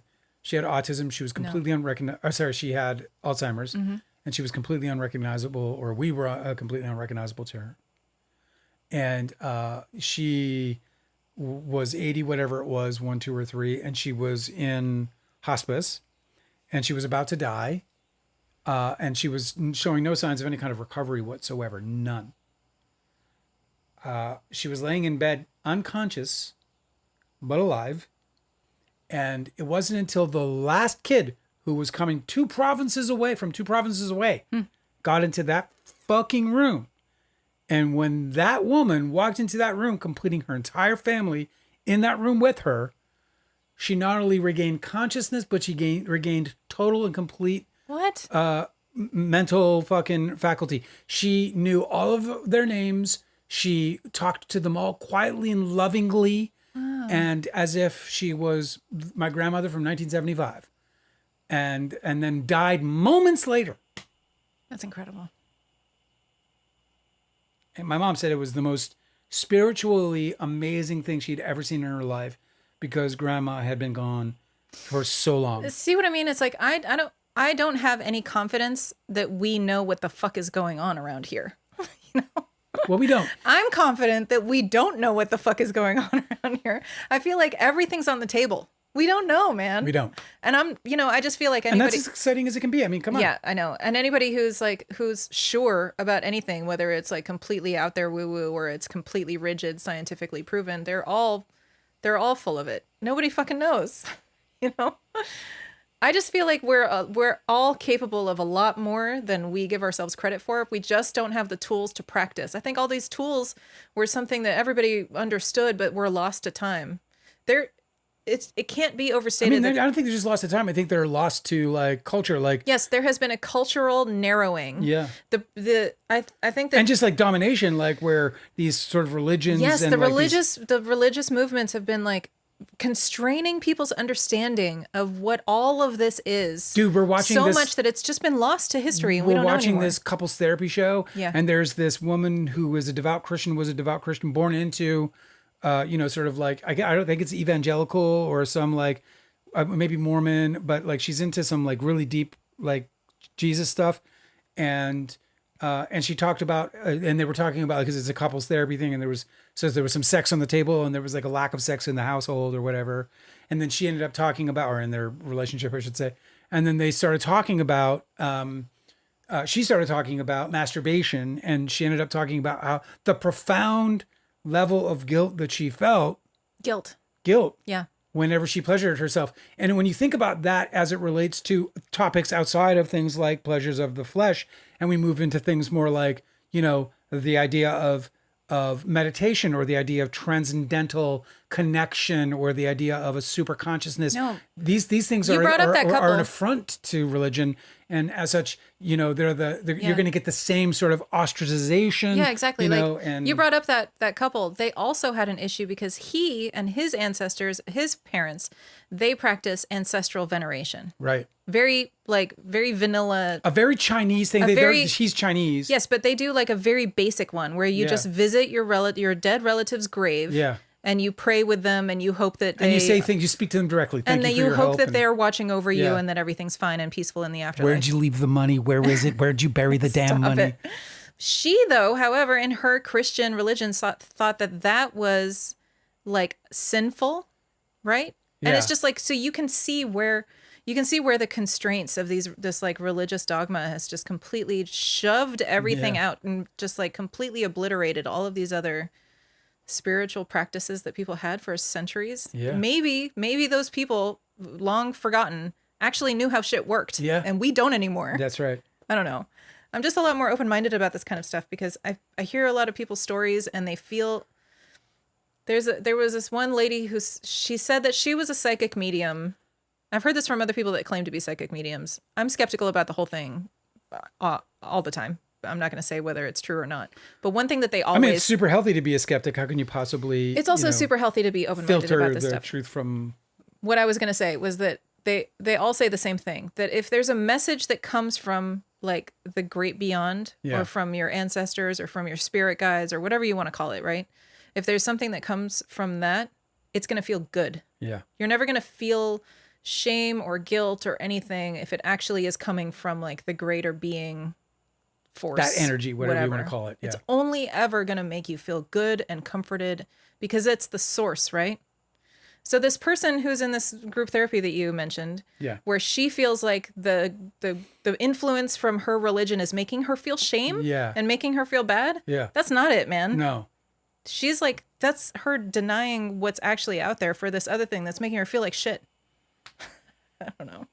It just seems so dysfunctional. I mean, of course so it obvious. is. Of course it is. But, you know, obviously where we were going with this is that it's that misuse of spirituality Yeah. that causes the suppression of our ability to be able to connect with what I think, like, you know, there's this big hype around disclosure about UAPs and, you know, extraterrestrial beings coming with superior intelligence and telepathy. I don't like UAPs. I like UFOs. Personally, I liked But- it. They're like my old friends. Yeah, I got you. But there's this you know, so there's around the disclosure is, you know, a lot of people talking about how it's going to absolutely completely obliterate religion, and it's going to, like, you know, and I think that one of the things that we might learn, one of the things that's certainly on the table, is that these, if they exist, these interdimensional beings have this you know, sort of infinite connection with what has been referred to spiritually here on Earth through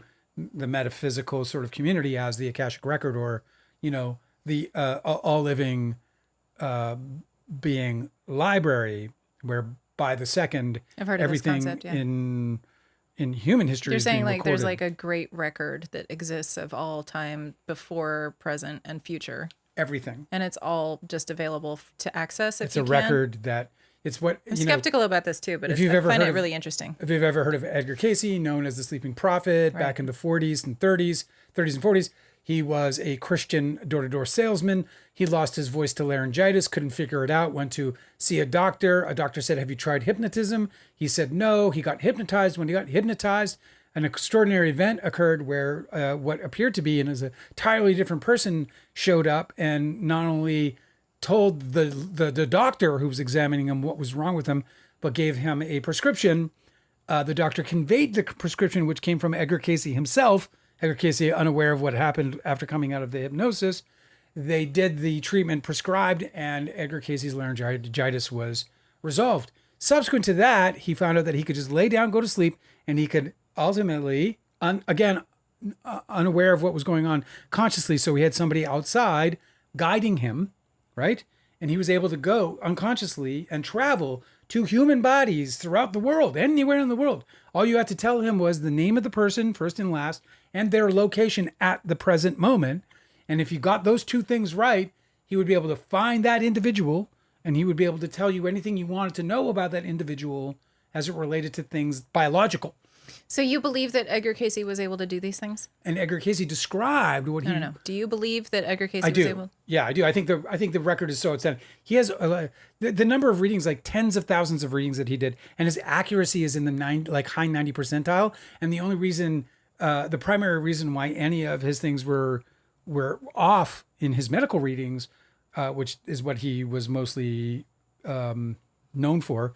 And the only reason that those were off is a lot of times it was that there were multiple people with the same name in the same region.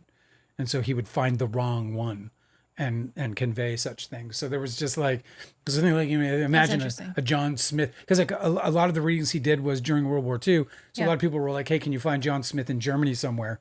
Well, there was probably a few of them. And so there were some mistakes and cross paths. But otherwise, he did a fucking incredible job. He was accurate. And he described what he accessed as the Akashic Record. What was the reason for you bringing him up?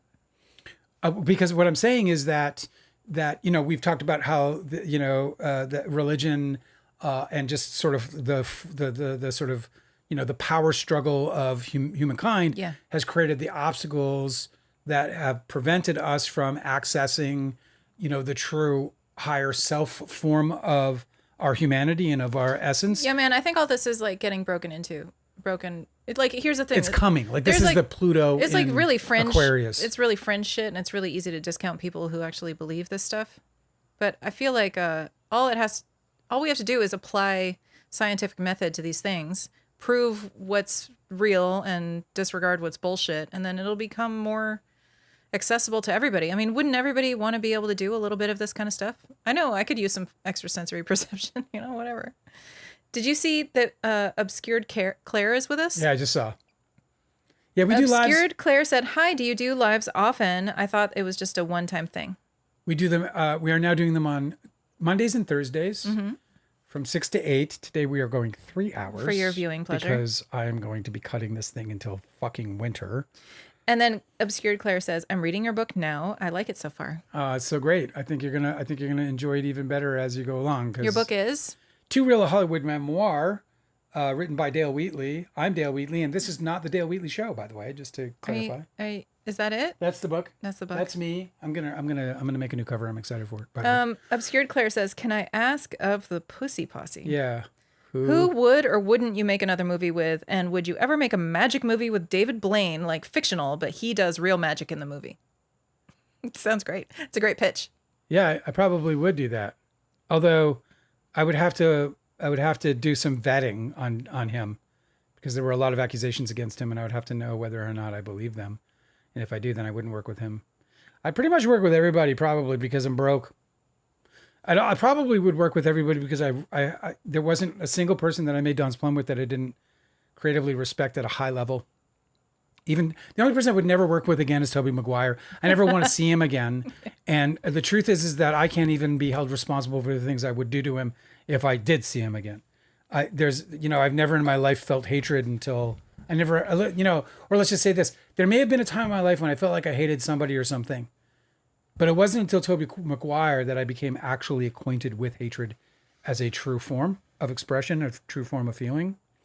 And it's something I have to wrestle with on a daily basis. Because, yeah, but he fucking deserved that shit. Well, I don't care about deserve. It's like, it's unhealthy for me. That's why I wrestle with it. So I would probably work with everybody, but I'll probably never work with any of them again. Sadly, in many respects. My boy was Scott Bloom. That was the guy I wanted to make him a star. You know what I mean? Because that's what I felt like he deserved. Yeah. I felt like Scott Bloom deserved to be a George Clooney level talent. He could have been somebody. And instead he became a lackey. Well, that's the way it goes. All right, listen, guys, we've been at 3 hours. I'm getting a little puffy-eyed.